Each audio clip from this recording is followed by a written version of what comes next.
Okay, I'm your host, Cenk Uygur. Anna's gonna join us in just a little bit. I'm gonna do the first segment for you guys, and then we're gonna do the rest of the show together. I just have a couple of shout things to tell you guys. First of all, let me tell you about the rest of the show, though. World War III, I hope is not imminent, but there is now a far greater chance than we've ever had before. Look, World War III is an exaggeration because I don't know if it's gonna involve anyone but North Korea, but the use of nuclear weapons is now possible, and it is incredibly frightening. And there's two unstable people who are dueling over it. The latest in that, and you got to know all the details to see how realistic it is. And then Trump goes to war against Mitch McConnell. Yes, that is the Senate Majority Leader for the Republicans. It's a complete circular firing squad, and they have no idea what the end game is. So that's fascinating. But MAGA goes nuts on McConnell. And then in the second hour, who are the better coders, men or women? Hold for actual data. So we will tell you in the second hour because there is actually a conclusion. And the study on it is, I would say, excellent. So that's controversial, but that's in the second hour. And then who is more against gay rights? Muslims in America or evangelicals in America? Interesting, also in the second hour. All right, but before we do all that, I just want to take out a minute to talk to you guys about something that happened to us recently. So let's go ahead and do that. Okay, so some of you might have already heard this and others are gonna be hearing it for the first time. We are in fact owned by Qatar. No, we're not. I love the conspiracy theories that people put out there. Oh, Qatar owns you, or Al Gore, or Soros, or Saban. None of that is remotely true. It's never been true. It's been nothing but lies. So now we have wonderful news for the company. We actually did get an investment that was announced yesterday.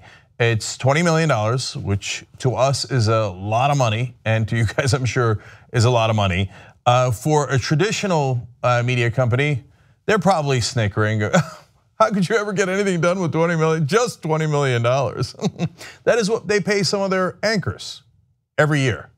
So, but wait till they get a load of us. With $20 million, we've never had anywhere near that kind of money. I believe that we can do amazing things. And yes, amazing things together, as we always have for these last 15 years. So, natural question people ask is about the investors. So, what do they want to do and what are their motivations? So, do they want to change TYT? Does this mean that we take the money and that's it? We're in the Bahamas. Well, we're still on the air, so I guess not. And I don't think that's really how an investment works. Or they come in and they change things. No, guys. They put the money in because they like what we're doing. See, that's how it works.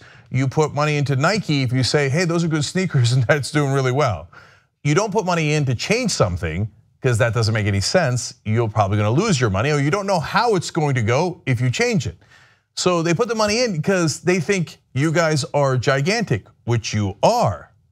So we started this with almost no money at all. And we slowly, over 15 years, built this thing. And yes, now it's ranked #1 in online news. And that is why we are besieged by the right wing, a tiny fraction of the left wing, and certainly the establishment. But through all that, what the investors see is, oh my God, how the hell did they get to be #1 with that little money? You know how we did? Because we apparently have a message that you guys like. And they said, that's it, that's what we want to back. So it would defeat the entire point if we changed. And then they would lose all their money. Not a good strategy if you're an investor. So, and now of course there's been a number of absurd things that were put out there immediately as soon as it was announced. My favorite is the one that was raised in a debate recently, and now both the right and the left, not left wing again, establishment mainly, the establishment Democrats are using it. Well, you know, if you're against money in politics, then why are you in favor of money in companies?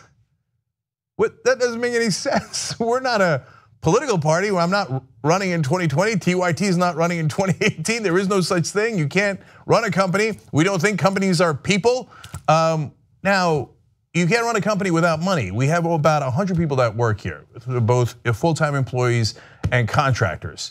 So that's wonderful, and we built that up, you know, through a lot of the stuff that you guys did, including membership, including the fundraising drive that we did recently that helped us to hire 12 people dedicated to reporting and doing investigations and finding out the truth for you guys and things that we think were not being covered, okay?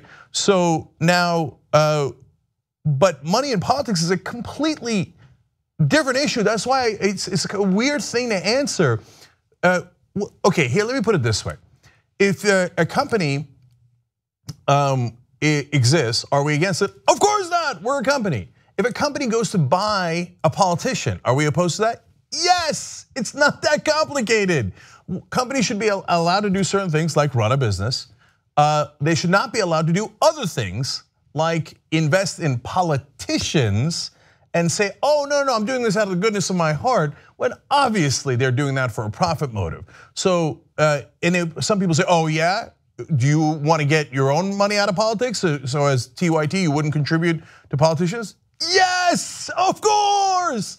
I want to get the corporate money out. I want to get the union money out. I want to get all the money out of politics so we can have clean elections. So it's a talking point thrown out there to purposely confuse you, so don't believe the hype. Speaking of things meant to confuse you, oh, you guys originally got a loan from the Romers, they're Republicans, so you guys are obviously Republican shills. You guys got a loan from people who back Democrats, so you're obviously Democratic shills. So which one is it? Make up your mind. Well, you guys are way too liberal because you support Bernie Sanders, and obviously some of your investors have donated to politicians, so hence you guys are too establishment. Which one is it? Okay, you know how you can tell which one it is?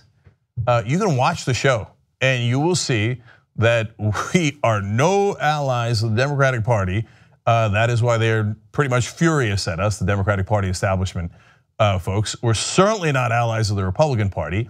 What we try to do, and why again people invest in us, and it's actually fantastic news because we get to grow the show and the network in ways that I'm going to describe now, is that our whole thesis is audience first.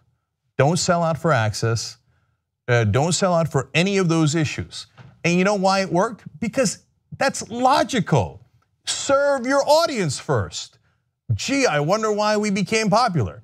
So now people going, hey, yeah, that makes sense. That's the right way to go. And so we're super happy to take this. So what are we going to spend it on? You guys know this happened yesterday. Our website was slow, and then some of you guys joked around. They're like, you might want to put some of that 20 million into the website. Exactly, that's what we're gonna do, right? Right now, we don't have our own app. That's criminal. So we're gonna fix that. We're gonna get you guys, I hope, the best app there is. We're gonna try our hardest to do that, and we're able to hire more people to do that. Look, I've got ideas on documentaries that involve you guys, the members of the Young Turks, and so let alone documentaries on Justice Democrats, our revolution. Anyone fighting back against the powerful in this rigged system. And when I say rigged, I just mean it's very clear that money in politics is an enormous issue and it's affecting everything else, and we got to get it out. So Wolfpack as well, follow those guys, follow their fight, and help on that form. And then just all this mundane stuff like data, and because you need to know how to access data to be able to get it to a wider audience.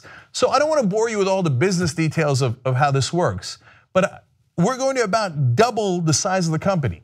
That means we're going to have a lot more shows. We're going to be able to spread our message out further. This is all amazing news. Now, I do want to get to one question that I think is fair. So, and some of our members have asked this. So, money in politics is an absurd example, but they say, are you going to be overly influenced by the wishes of your financial backers? Okay, that's a fair question. Well, so number one, we already have the money. So, and so in explaining how that works, I don't mean to rub it in or anything like that. I'm just saying that it's not in increments, so there are no strings attached. So sometimes what people do is they say, okay, I'll give you a little bit, and then if you do the right things, I'll give you a little bit later, a tiny bit more, and then on and on and on it goes. And that's why, for example, Just Democrats, they are involved in politics. They don't take money from big donors because they don't want to be strung along. Because what a lot of times what political donors do is, if you're good to me, I give you more donations next year. right?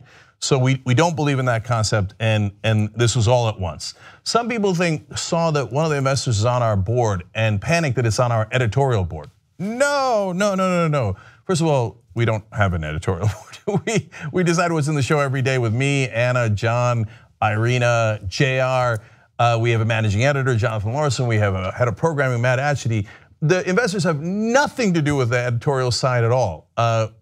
We retained full editorial control. This is why this is an amazing and wonderful deal. And by the way, we turned down a lot of money earlier because we insisted on editorial control. Now, so I think we went through a lot of pain and sacrifice to get the right deal with the right partners. So I'm actually thrilled about it. And like I said, they gave it to us based on our success. So that is not. So to go away from what we're doing would destroy their investment. So, and they're perfectly aware of that.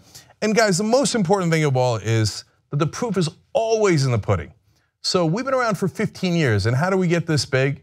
Well, because we proved it over and over again that we mean what we say. And if we didn't, and if you're like a fake news outlet, and there was all these fake news outlets during the elections, they're gone. Because you can't, I know some on the right do practice deception for a fairly long period of time, but all the fake news outlets were immediately wiped away. You have to earn people's trust. And I think and I hope that we've been doing that for 15 years for you guys. But every single day, we gotta earn it again. So judge us on our product, on our videos, on what we say, the message that we put out there, and how we fight for you. And if you think we're not fighting for you, then get rid of us and go find someone else who will. And by the way, of course we're not for everybody, and I understand that. But if you've been with us this whole time, you should be thrilled at what's happened here. Because you know what we're gonna do now? We're gonna go on the offense. So if they think that we were tough on the establishment before, wait till you get a load of us now. And they might still snicker and say, oh, 20 million is huge for you guys, but not much for us. Man, that money for us is worth all the money in the world because we're used to having nothing. So if they thought we were challenging their power before, what now? What now? So, and there's only one way to find out. You stay right here, and if you sense that we're not doing the right things, have at it, Hoss. But we will prove ourselves day in and day out. And for those of you who love the show and support the show and watch the show, basically, with this in our arsenal now, we have dragons. So watch out. So every day, it is my job and all of our job here to make sure that we fight for you. And that's exactly what we plan to do with these dragons. Thank you for supporting us, guys. Only going to be stronger going forward. TYT, always too strong. Okay. Now, speaking of which, let me give you a story from today that gives you a sense of where we're going. It's where we've always been. Okay, Howard Dean goes on television. He loves to go out with his establishment friends in the establishment media these days. This is actually one of the saddest stories there is because Howard Dean used to be a wonderful fighter for progressives. But he stayed in Washington for a long time, became a consultant, lobbyist, etc. Now is constantly going on Morning Joe and telling the establishment what they like to hear. So they're going to attack progressives. You might notice a couple of the guys in the first video that they run, which I don't think is an accident. I didn't pick this story based on that. I didn't see the video in the beginning. JR pointed out, he's like, you're gonna wanna watch the video. So you'll notice a couple of guys there in the beginning, but don't worry about that. What you should focus on is what they're saying. And when I come back from the video, I'll tell you exactly why it is preposterous and exactly the opposite of what is true. There has always been a section of the left, which I call as the whiny party, the party that doesn't really want to win. They just want to be pure. And if they go down swinging purely, then that's fine. Well, the problem with that is it leaves behind the people who really need their help. if we're going to have a single payer or Medicare for all or whatever we're going to have in health care that covers every American, as every other industrialized country have, then we all have to pull together. And people who sit out or crank on some candidate because they did this or that, it wasn't to their purity test, are basically turning their back on the very people they pretend to represent. So I don't have a lot of patience with this wing of the Progressive Party. I think we just have to get a life and pull together and do what's right for the country instead of having these silly fights among ourselves. Okay, so let's break that down. First, silly fights among ourselves. So would that be a primary? See, this is what they're completely contradictory about. Because when Hillary Clinton was running, they said, no primaries, that's silly fights amongst ourselves. Well, okay, Howard, you want to go with that? No problem. So I guess you're against primaries, which are silly fights. So let's just pick, I guess, whoever's the most popular Democrat in the country right now and not primary him. Oh, right, that's Bernie Sanders. Hey, now, Howard, don't be silly. Don't fight amongst yourselves. You said you want single payer. Well, have I got good news for you, Howard Dean? Bernie Sanders is going to introduce legislation for Medicare for all. That's exactly what you said you wanted. Mission accomplished. Deal? Oh, no deal, right? In fact, that whole segment on Joy Reid was about don't attack any of our beloved senators, Cory Booker, Kamala Harris. Now apparently the Obama administration wants Deval Patrick to run, the former governor of Massachusetts. So look, all those candidates have upsides and downsides. That's what primaries are for. We, unlike you hypocrites, are consistent. We are intellectually honest. I think there should be a primary. I have always said that primaries make parties stronger. So if you think Cory Booker's awesome, well, great. Again, good news for you, Howard. We're going to get to find out in a primary who the voters think are more awesome. And if you think he's wonderful, great. Have him run against Bernie Sanders and see the beating that Sanders puts on him. And what do you want Bernie to do? He's the most popular politician in the country. What do you want him to withdraw? Are you insane? Have you lost your mind? So if you don't want to fight, have everyone else get out of the primary. Otherwise, let's get it on. And that's not being whiny. I'm telling you that that progressives are going to get together and we're going to go vote. It's the most American democratic thing we can do. And we're going to outvote you. And we're going to crush your side. If you don't like that, stop whining and go clean up and go home. If you say, oh, okay, all right, I guess that's fair, then let's go have primaries. And yes, for the president, but also for your beloved, beloved establishment senators and congressmen. Primaries make the party stronger. We're not afraid of a primary. You want to have one for the presidential contest? We love it. We're not going to pull a Hillary Clinton and say, oh, everybody should clear the field and get out of the race. Bring it, bring it. And for primaries on the Senate side and the congressional side, of course, if there are blue dog Democrats out there right now trying to cut a deal with Trump to cut taxes for corporations, which 67% of Americans are opposed to, we're not going to just let you do that. What does it mean to not fight? If you say not fight, support progressive positions like Medicare for all and no lower taxes for the rich or corporations, then great, we don't have to fight. You have to come to us. We're the ones with the progressive positions. If you say, no, I want to cut taxes on the richest corporations in the world, no, and you're not allowed to fight back, you must be out of your mind. Now he will say, no, wait, that's not fair. My beloved senators who are my good friends in Washington, who I often have drinks and cocktails and hors d'oeuvres with, will eventually do these things. Wait a minute. Did they introduce Medicare for all? Oh, right, they didn't, did they?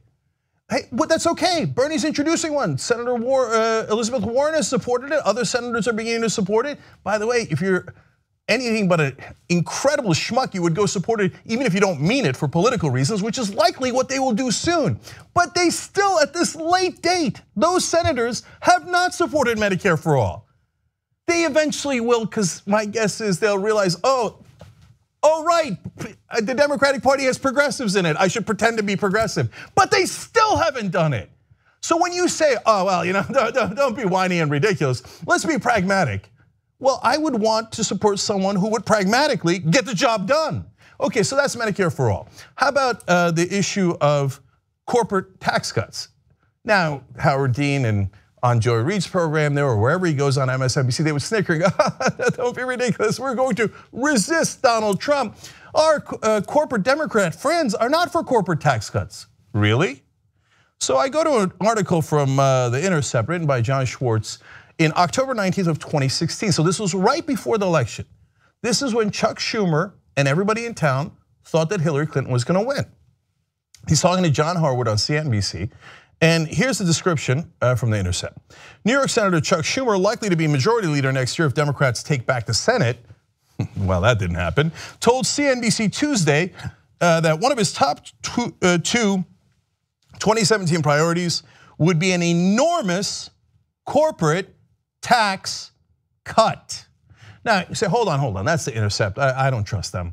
I think that they're independent and annoying and they keep telling the truth. They're not even on TV where we have all the money and our corporate media friends. Okay, well, let's go to Chuck Schumer and find out what he actually said. So speaking of himself in the third person, Schumer said that, quote, "We've got to get things done. The two things that pop to mind, because Schumer, Clinton, and Ryan have all said they support these, are immigration and some kind of international tax reform tied to a large infrastructure program." There he refers to himself as a third person and he thinks, I'm gonna be the Senate Majority Leader. Wrong. You ran miserable pro-corporate campaigns that talked about tax cuts and you lost, as just like we told you you would. And he thinks Clinton's gonna be president and he's like, Paul Ryan, of course he wants giant tax cuts too. Now, to be fair, you're saying, wait, Cenk, he said tax reform. Maybe they'll raise corporate taxes. Howard, are they gonna raise corporate taxes? Is that what they're gonna do? You know that's not right. In fact, that's okay, we have the exact quote. Schumer went on to say, when Harwood asked Schumer if, quote, it would be a permanent lower rate, not a holiday rate, Schumer replied, yes, you can't do a one-shot deal, okay? So, yes, a permanent lower tax rate on corporations. Damned if the Republicans win, damned if the Democrats win. That is what we're against. So don't tell me you didn't plan to do it, because it's on the record, we know you plan to do it. Now, that's not to say that Democrats and Republicans are indistinguishable. And to the frustration of some of our viewers, I voted for Hillary Clinton in the general election, and I asked people to do the same because Donald Trump is a monster, and there is a difference. I mean, I can go on 100 issues, including the potential impending nuclear war that he's threatening with North Korea, including the environment and how he withdrew from Paris climate agreement, and Hillary Clinton wouldn't have done that. But those guys then say that means they're not the same, they're completely different. No, on very important issues that affect the same donors, they are identical. Not on every issue, but on important issues. So Democrats, are you gonna fight for Medicare for all? I don't know, all these progressives, they're making me do it. What do you mean making you do it? That's the progressive position. I know, but my donors are insurance companies and drug companies and big banks and all the donors, and they don't want me to do it. I know, that's exactly what we're saying. Corporate tax cuts, 2/3 of the country is dead set against it. They want corporate tax increases. Nope, whether the Republicans win or the Democrats win, you're going to get giant tax cuts for the rich and for corporations. So Howard, when we point this out, don't whine. It's unbecoming. If you don't agree with us, I'll see you in the primaries. And that's exactly what you're afraid of. Young Turks.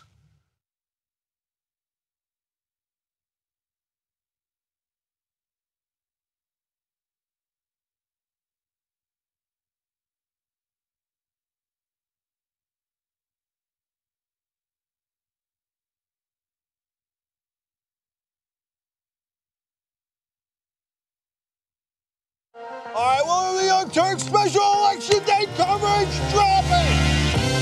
An amazing power panel. Look at this panel. We want to talk about power. Like a smart Destiny's Child. We're all too strong. We start a revolution.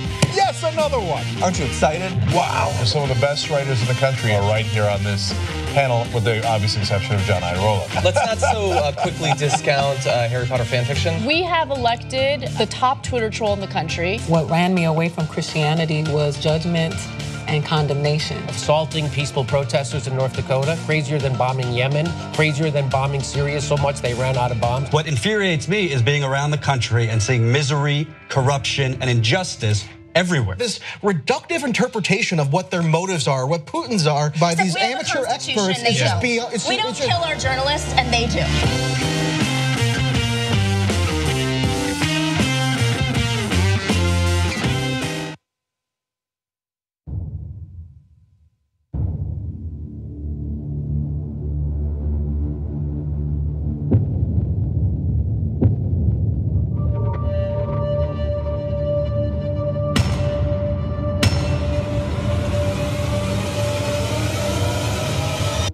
Complex subject. Nobody knew that healthcare could be so complicated.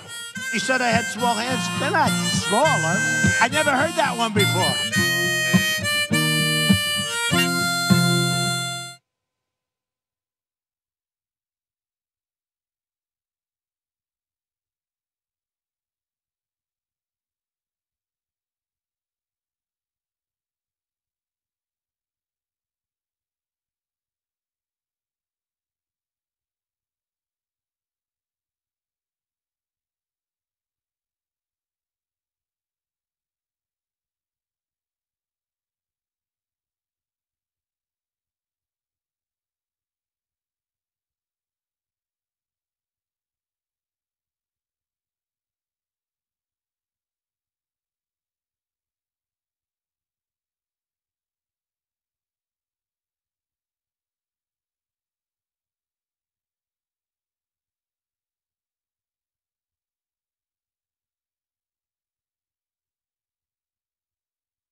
All right, guys, back on the Young Turks. Cenk and Anna with you guys. How you doing, Casper? Good. Why, that's a lovely Young Turks tank top you have on. It is a lovely Young Turks tank top, fitted for women, which is unusual for our Shop TYT store.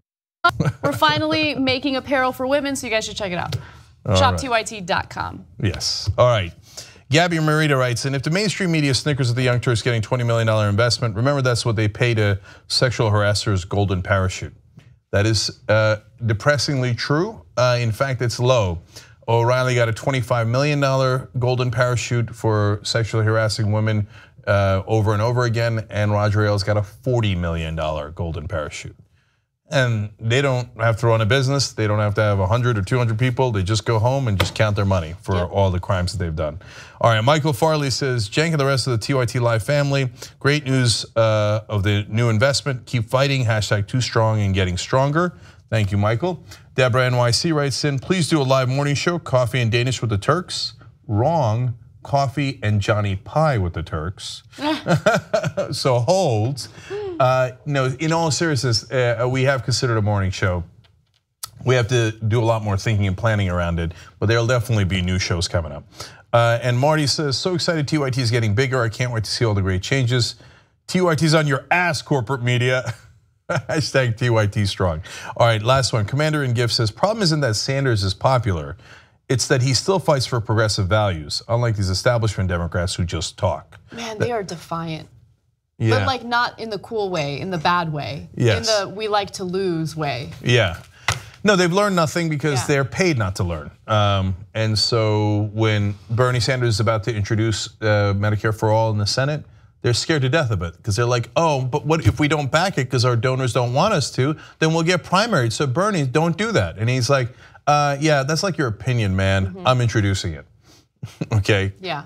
All right, anyway, they've got a lot of stories. Let's go to Trump. Yes, we do. All right.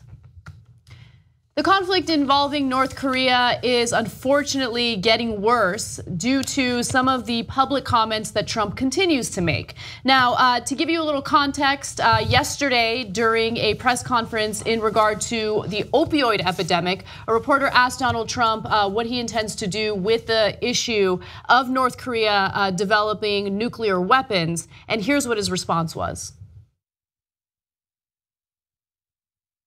The secretary happens to be coming back from the ASEAN conference where they had tremendous success. It was a Thank you. Any comment on the reports about North Korea's nuclear capabilities? North Korea best not make any more threats to the United States. They will be met with fire and fury like the world has never seen. He has been very threatening. Beyond a normal statement.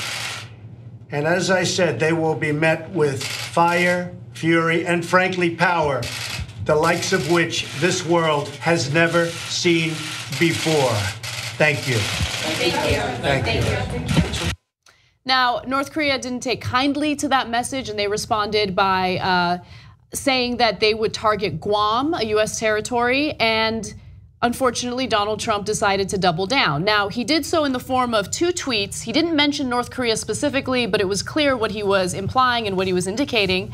The first tweet said, my first order as president was to renovate and modernize our nuclear arsenal. It is now far stronger and more powerful than ever before. That wasn't actually his first order as president, at least not based on what he said while he was running.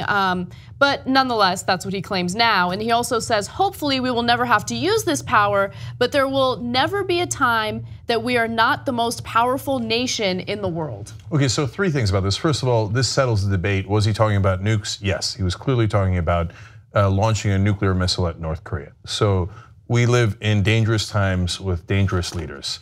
So I don't know who's the more of a spoiled, ignorant child filled with hubris, whether it's Donald Trump or Kim Jong-un, but that is a dangerous contest that they are in.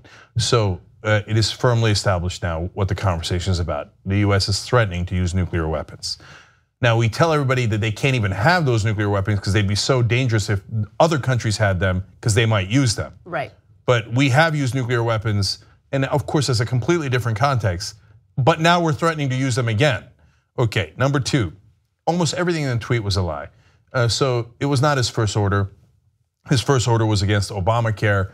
That order came actually a week later. Did they immediately then execute that? He says it is now far stronger and more powerful, etc. No. Then Mattis, his defense secretary, had to give a different order in April. And none of that has been executed because it takes a whole year to even begin the process. So him saying, now our nuclear arsenal is even stronger and better. but it hasn't even happened yet. Okay, you're not surprised by any of these. What we now consider low-grade lies by Donald Trump. But to me, the most important part was the end when he said, now nobody should mistake that we're the most powerful nation on earth. But nobody does mistake that. We know that, the North Koreans know that, everybody knows that. But that doesn't mean since we are more powerful, we will quote unquote win. That's right. Right? So, because it depends on your definition of winning. Yeah, can we wipe out all of North Korea with endless nuclear weapons? Yes, we can. Should we is a much more important question. Is that winning? Especially if they launch their missiles on South Korea, Japan, and even potentially some of our territories.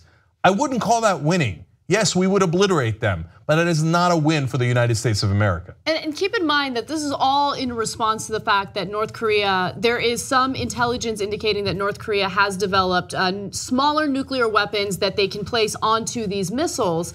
And that means that they have developed, at least have some capacity to cause some serious harm, if not to the United States. I mean, that's still a big question, definitely to their neighbors. And so South Korea, of course, is a huge concern. Japan is another concern. And so for some people, if you don't dig deeper and kind of understand the nuances of this type of foreign policy, it seems like he's just being a tough president. But there are real ramifications to the type of rhetoric that he's using. And the first ramification is that now people in Guam are worried about their safety. They're worried that North Korea will retaliate by using their weapons against them. And by the way, he's playing this dangerous game with a guy who, by all accounts, is deeply irrational. So, and he's been taught and almost bred to be irrational. And what I mean by that is, of course, not by the nature of his ethnicity, but by the nature of the power that he was vested with. That his grandfather and father were considered holy leaders in North Korea who can do no wrong. That breeds an unearned confidence that is super dangerous. So as dangerous as Vladimir Putin is, he's a very smart guy and he takes strategic, calculated risks. So if you threaten Putin with nuclear war, he would know that you're unlikely to do that. He would be very unlikely to retaliate given the consequences that he could easily calculate. And by the way, that is very true, very much true for Iran as well.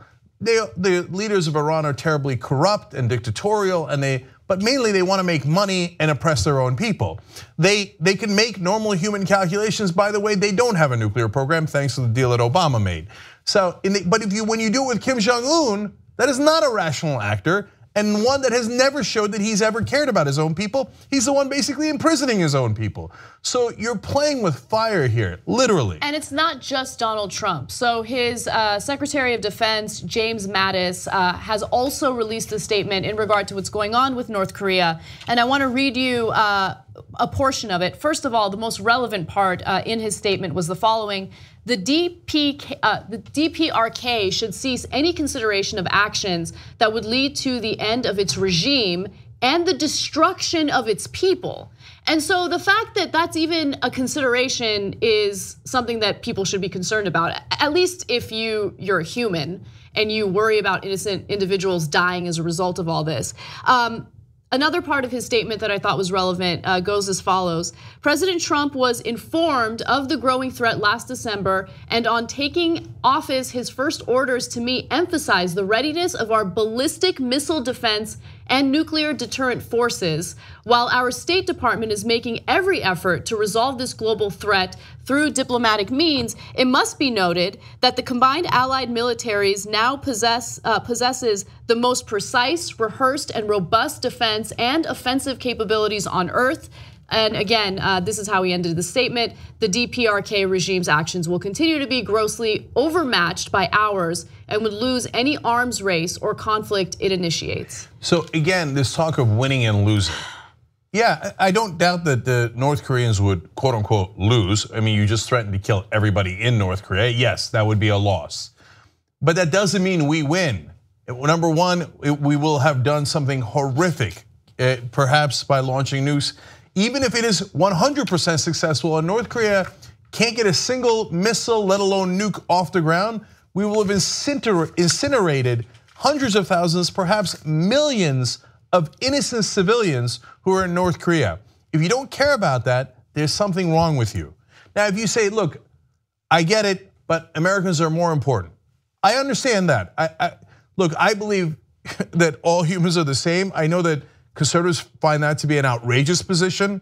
They're like, no, of course not. We are better than them, or whatever it is that you think, okay? And look, we live in LA. Our families are here. Of course we care about our families and we don't want to get hurt, of course, right? But that doesn't mean that I can't care about them as human beings. That doesn't mean that there isn't a better solution out there than, I don't know, man, I tried. You know, in 1999, Donald Trump said that he would negotiate like crazy with North Korea and that he would get the best deal. Well, where the hell are those negotiations? Where's the art of the deal? No, the minute he runs into any kind of trouble, he's like, all right, let's consider launching the nukes. Let's fire people, let's use weapons, exactly. I mean, his way of winning a deal isn't to negotiate, it's to strong arm people and take drastic measures. And in this case, a drastic measure would mean innocent people dying. Yeah, and look, when you take a drastic measure in business and you declare bankruptcy and you tell all your investors, screw you, I'm never gonna give you your money back, and he did it 6 different times. Okay, but nobody died, right? When you take drastic action as a president, it's not a business. People's lives are on the line. And again, our allies, my God, if I was a US ally and we've got this madman saying we're gonna launch nukes right next to you. Again, even if it's perfectly successful, the radiation would clearly go into South Korea. And it's not going to be perfectly successful. The North Koreans will launch, and when they do, I'm telling you, millions is not an overstatement. Even if they don't have nukes, they will obliterate Seoul, South Korea, or they certainly could. So this is not something to be trifled with. And look, if you say, then what are nukes good for? You only press the button, and I know some people would never press it under any circumstances. But if the nukes are already in the air against us, this is not a first option. It is the very, very, very last option. When you say, I will incinerate, you know what that means? We can rightfully are sickened by what ISIS does to women, children, men, throwing people off of buildings and mountaintops and butchering them. Nukes light people on fire, babies, grandmothers, aunts, uncles, the very last option. Instead, this guy runs into a little bit of trouble. He's like, I don't know, we got nukes, we're powerful, we would win, okay, and is threatening to use nukes. It is, and if you think that's a good idea, there's something wrong with you. You are a deeply immoral person. All right, well, one thing that we do know is that Donald Trump has surrounded himself with a number of yes men, and unfortunately Rex Tillerson, who is his Secretary of State, happens to be one of them. Rex Tillerson went to Guam to ease tensions in regard to what's going on with North Korea, and he attempted to also make excuses for Donald Trump. And so I want you to watch the first video. Here is Rex Tillerson saying, look, you guys have nothing to worry about. I think Americans should sleep well at night. I have no concerns about this particular rhetoric of the last few days. I think the president, again, as commander-in-chief, I think he felt it necessary to issue a very strong statement directly to North Korea. But I think what the president was just reaffirming is the United States has the capability to fully defend itself from any attack and defend our allies, and we will do so. And so the American people should sleep well at night. Well, I'll tell you, I give him credit for one quick thing, which is going to Guam. Right. So when someone powerful, part of the elite, goes and says, look, everything's fine, I'm here. If it wasn't fine, I wouldn't be here. Well, knowing the elite, there's some truth to that. So it was actually slightly brave and definitely the right move for Tillerson to go to Guam. I like that. It was the right move. So that statement, I mean, look, there was a lot of emphasis on making sure that Americans feel comfortable and letting them know that you can sleep at night. Again, there isn't much consideration for anyone else living in any other country that would be impacted by nuclear war. But nonetheless, this second part of what he had to say is what I think should be concerning, because again, it shows that Trump has surrounded himself with yes men who refuse to ever criticize him, maybe because they're worried about the ramifications like getting fired. Here's Rex Tillerson making his excuses for Trump. What the president was doing is sending a strong message to North Korea in language that Kim Jong-un would understand, because he doesn't seem to understand diplomatic language. Okay, I see that he understands that language, but he also understands that that language is going to rile him up further to the point where he now starts threatening Guam and threatening even more, retaliation against the United States and neighboring countries. So, yeah, he understands it, and he understands that it's going to make him even more angry and even more irrational. So, I like how he's reading Kim Jong-un's mind. But basically he's saying, well, this is the, speak in Kim Jong-un's language. Are you sure we should be doing that? Remember, Kim Jong-un is a maniac. So I don't think that's a thing you brag about. Like, now Donald Trump is speaking Kim Jong-un's language. I don't want our president speaking his language. That's a terrible idea. So just because he does maniacal over-the-top statements, which by the way, they have done for decades now. And until Trump, we had measured responses to it because we know that they don't launch after saying they're going to rip the world apart and they're going to send the tigers and the wolves, etc. That's their usual nonsense propaganda. But thin-skinned Trump over there with his very fragile ego, so what did he say to me? What did he say to me? Well, I will talk his language. I will destroy. No, it's a different thing when the president of the United States says they'll destroy someone. That has a lot of meaning instead of a clown like Kim Jong-un yelling it, into the sky. What I don't understand is, this is obviously an issue that comes up in every presidency, right?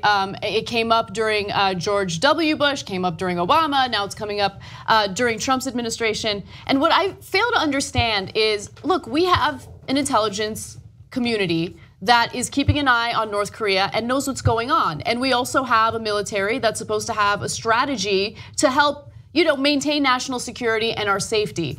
Why would Trump think that it's a good idea to publicly make these ridiculously irresponsible statements, right? Because if the US has the ability to protect itself, then why is it that all of this stuff needs to be public? Because all it's doing is fanning the flames. And look, I'm in favor of transparency, but it hasn't gotten to a point where North Korea is an imminent threat to the United States, and so Trump needs to release a public statement about what's going on. I mean, he's not measured. If I were surrounding him or if I were in the White House as part of his administration, I'd sit him down and be like, look, there's a lot at stake here. Please don't make statements like that off the cuff. It needs to be measured or else it could lead to a lot of people dying. And I feel like no one has the balls to tell him that. Would he even understand it? Look, here's how a smart person would go about this. And by the way, if you say, you know what, Clinton didn't do enough, Bush didn't do enough, Obama didn't do enough, I hear you. So one of the things they should have done a lot more of is pressure China mainly, and Russia to some degree. Because those are the only neighbors that North Korea actually cares about. Meaning that, look, yes, they care about sanctions that France or Japan might put in, but China and Russia are the only ones that are actually controlling the trade near their border. And if China and Russia cut it off, well, then the actual leadership in North Korea will be in trouble, and they know that. So for God's sake, get in there, figure out what the carrots and sticks for China and Russia are. And you might have to make a deal you don't like at all. You might say, hey, China, I'm gonna let you manipulate your currency, which I despise and on the campaign trail said I wouldn't do. But in return, you must do exactly what we want in North Korea. Or you don't do that deal, but at least you investigate that and you come up with all of your options. Those are options 1 through 99, way before you get to nukes. And if you have to use force, and I understand that of course at some point that could be possible. My God, man, before you start talking about nukes, I mean, do we have an intelligence community or don't we? Do we have Navy SEAL Team 6 or don't we? I would take every Navy SEAL team there is 1 through 6, 1 through 60, and I would rather drop them in the middle of North Korea's leadership. And yes, of course that risks their lives. They're Navy SEAL Team 6. That's their whole point. We use them instead of losing millions of people, whether they're in North Korea, South Korea, Japan, or in the US. So I would do 1,000 options before I got to the nukes.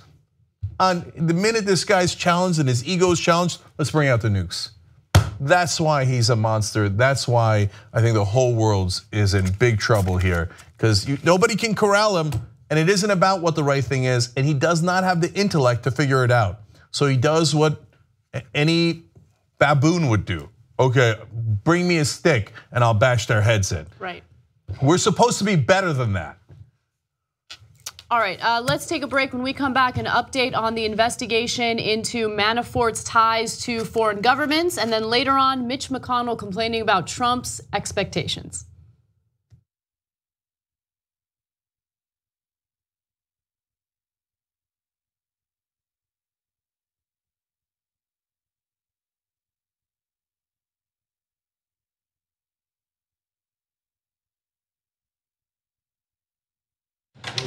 I just shot a clip. It's time sensitive and it needs to be edited right now. Did anybody call for an editor?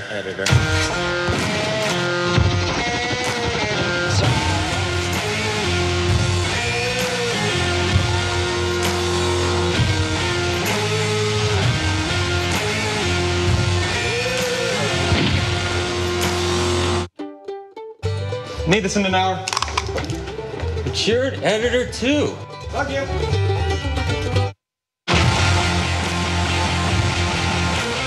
I got a bunch of things to go through.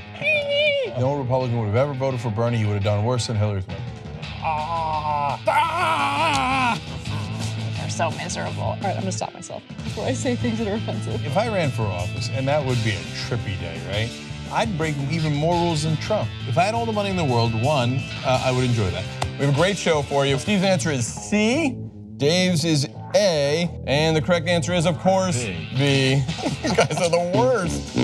Here's the story, and it's not funny. Steve is over too. It seems just comically unfair and ridiculous. The This Democratic way. Party just sucks right now. It just sucks because it doesn't know what it stands for. We should probably wrap it up.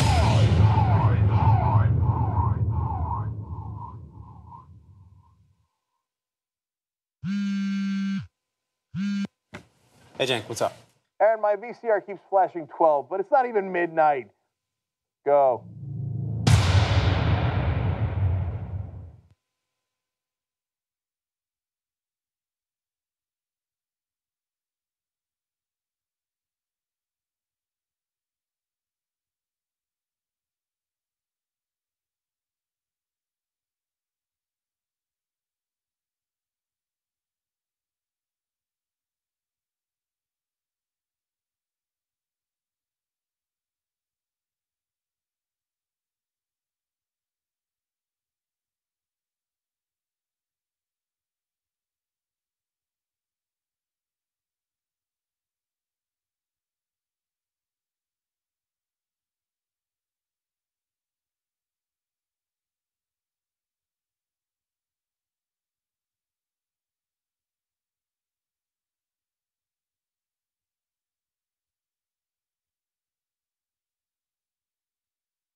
All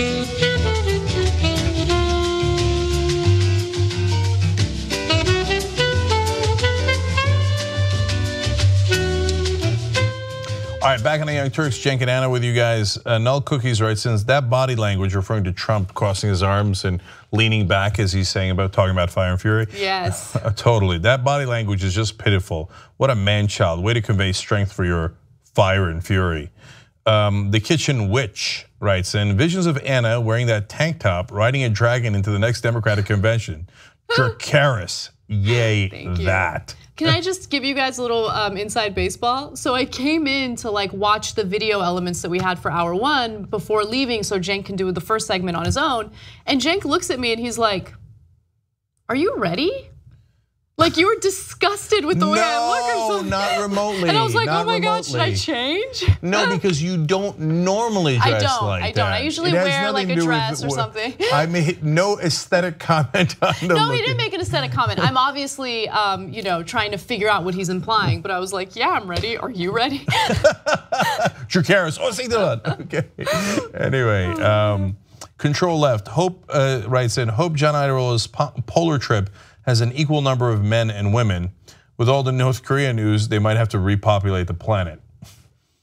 Oh, I miss John. Oh, by the way, so John, who's in the Arctic, he's gonna go buy the coolest thing on the planet, that storage thing in Norway where they have.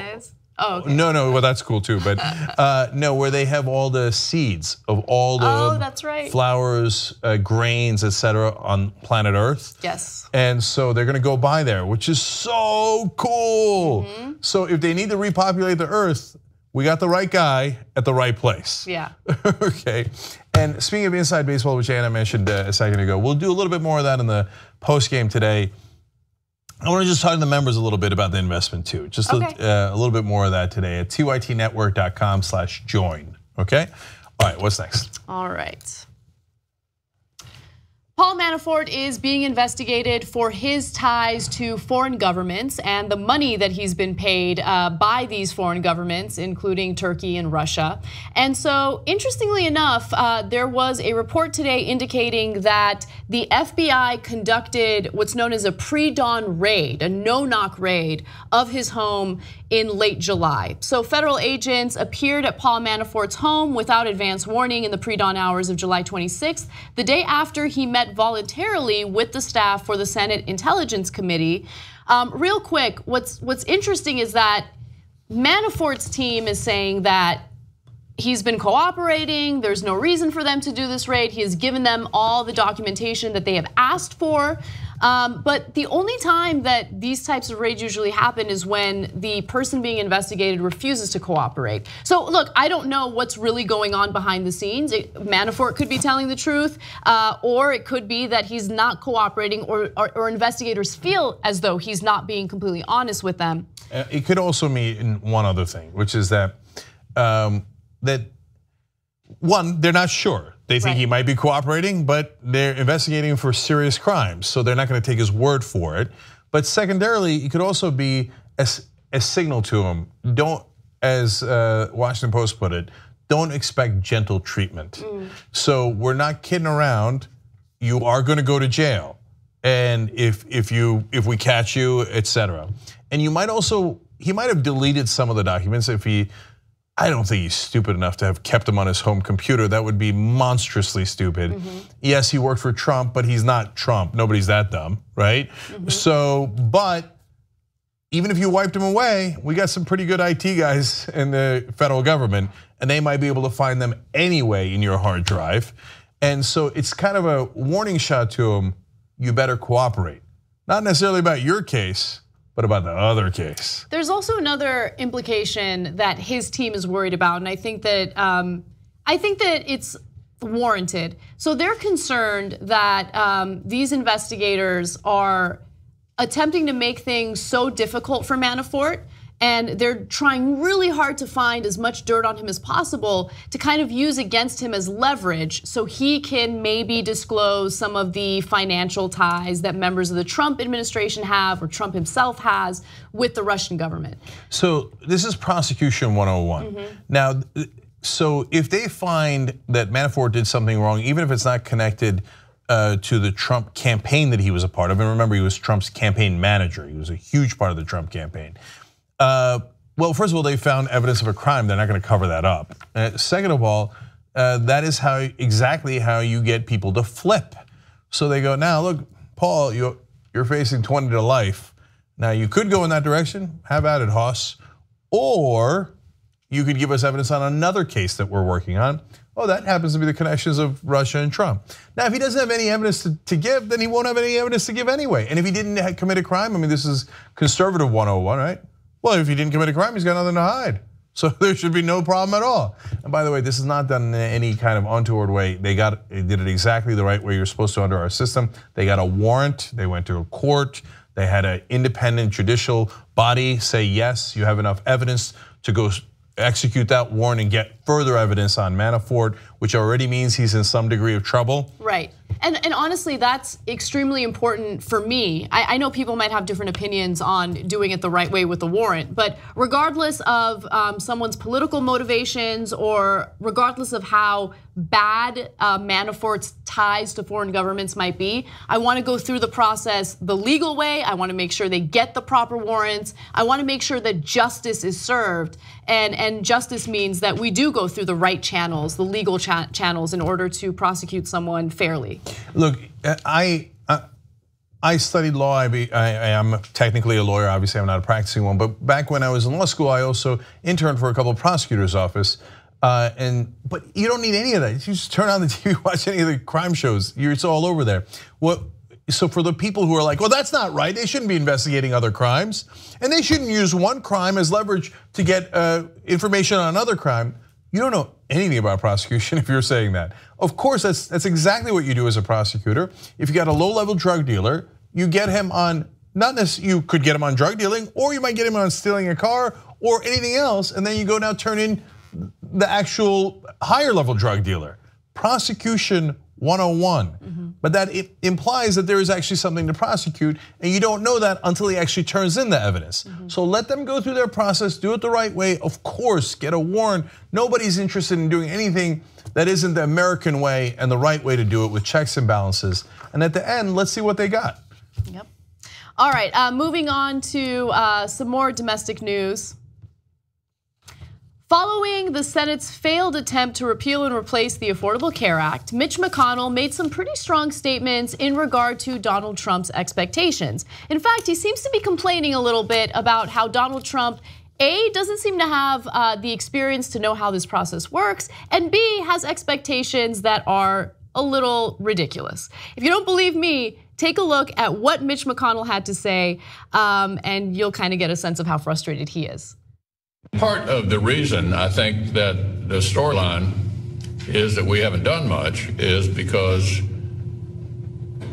in part, the president and others have set these early timelines about things need to be done by a certain point. Our new president had, of course, not been in this line of work before, and I think had excessive expectations about how quickly things happen in the democratic process. Ooh, that one stings. That's going to leave a mark. Yeah. So now look, in the scope of all the things that Trump has done and insults that he's hurled, this is shao. This is tiny, right? He had excessive expectations. Ooh. Right. I mean, now they're about to go nuclear on him with Trump and the other guys. But to be fair to the Trump guys, it's clear what he's saying. He's saying the president's kind of an idiot. And he's naive, doesn't know how the political process works, which is absolutely true. Trump has no idea how the political process works. So go ahead. Okay, so you're right, and he's right. Trump doesn't have experience. He doesn't understand how the political process works. However, I will also say this.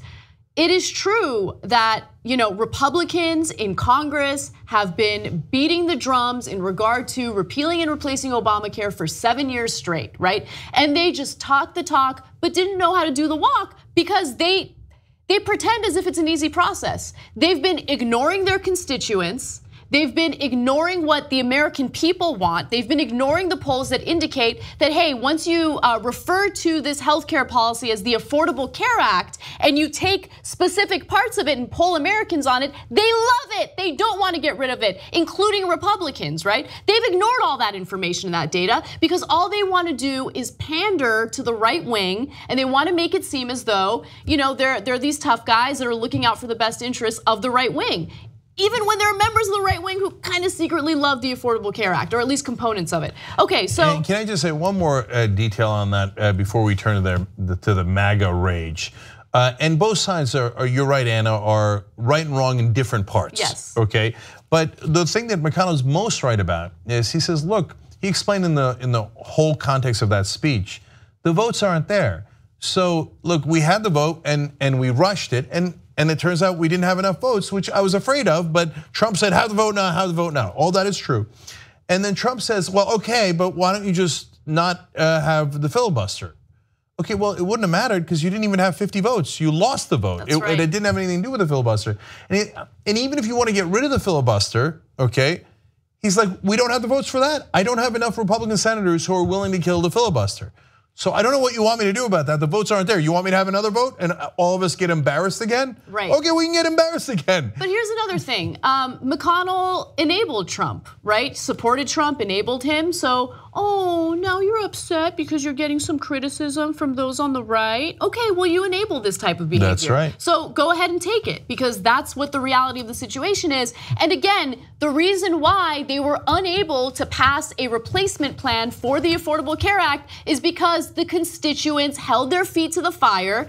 And we know that some of these lawmakers, even though they identify as Republican, refused to vote for it because they knew that they would get voted out of office if they took this healthcare coverage away from their constituents. The thing they're most wrong about, to Anna's point, is both Trump and Mitch McConnell were trying to pass a bill that had a 17% approval rating. Exactly. The people hated it.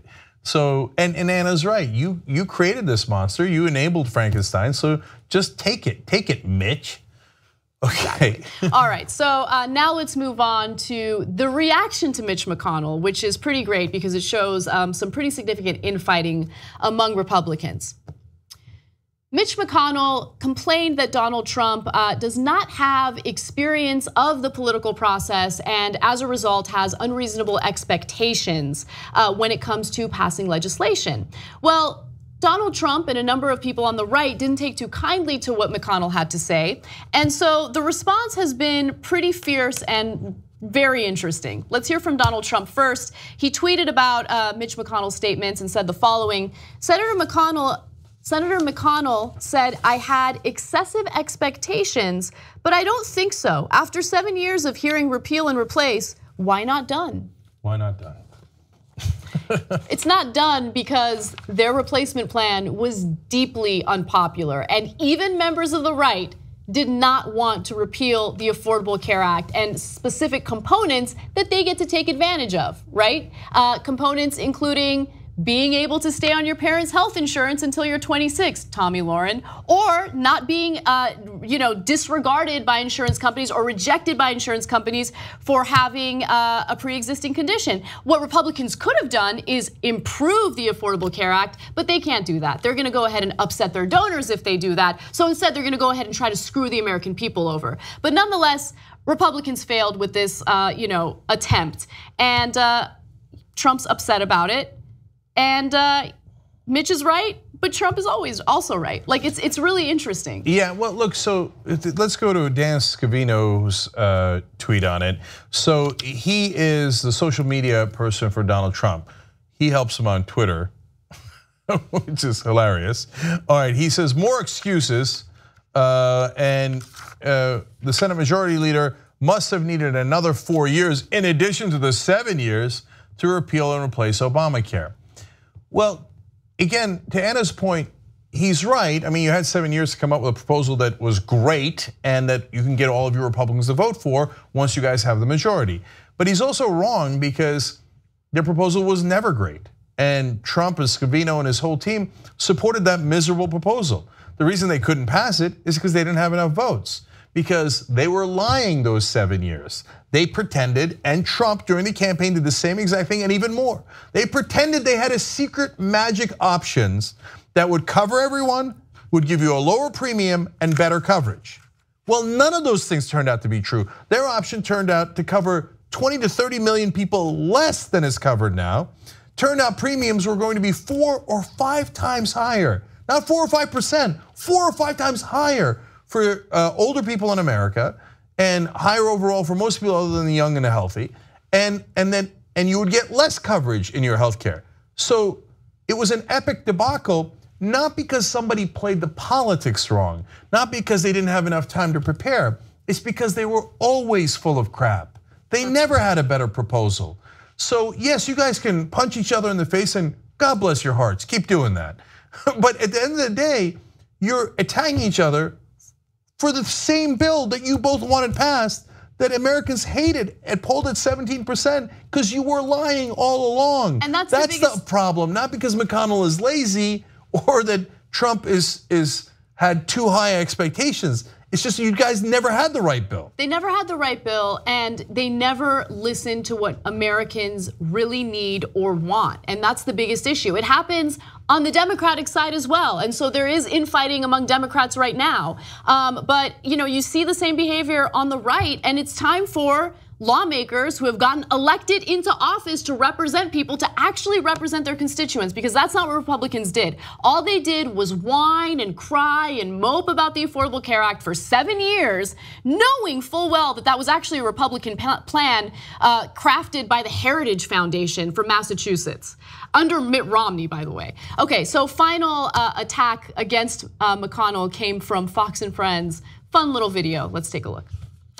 He said the president has not been in this line of work before. I think people like that. Did he forget that he might have been reported? He gets things done ahead of deadline. That's the problem. Nothing has happened.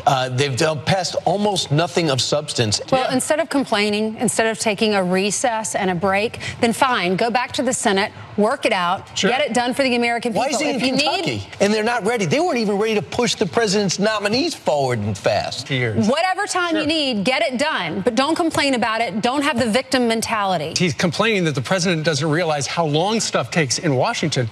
We're not in the Senate working by the old rules. What they do now is they write bills in secret, they airdrop them in on the floor, and then they're rammed through on party line votes. And he's speaking in front of the Rotary Club back home. Exactly, taking a recess. After he promised to stay through August, or at least through the middle of August. It's a vacation.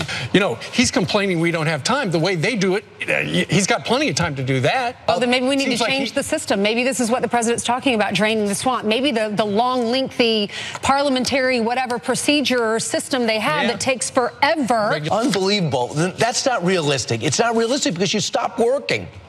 True. You can't get things done if you're not in the Senate. It's unbelievable. Unbelievable. What an embarrassment. Oh. But why is he in Kentucky? Why is Mitch McConnell in Kentucky? That's kind of his home state. He's the senator from Kentucky. Anyway, that was awesome. Yeah, and he's on vacation. No, he's actually making a political speech. Okay, but let's get to the essence here.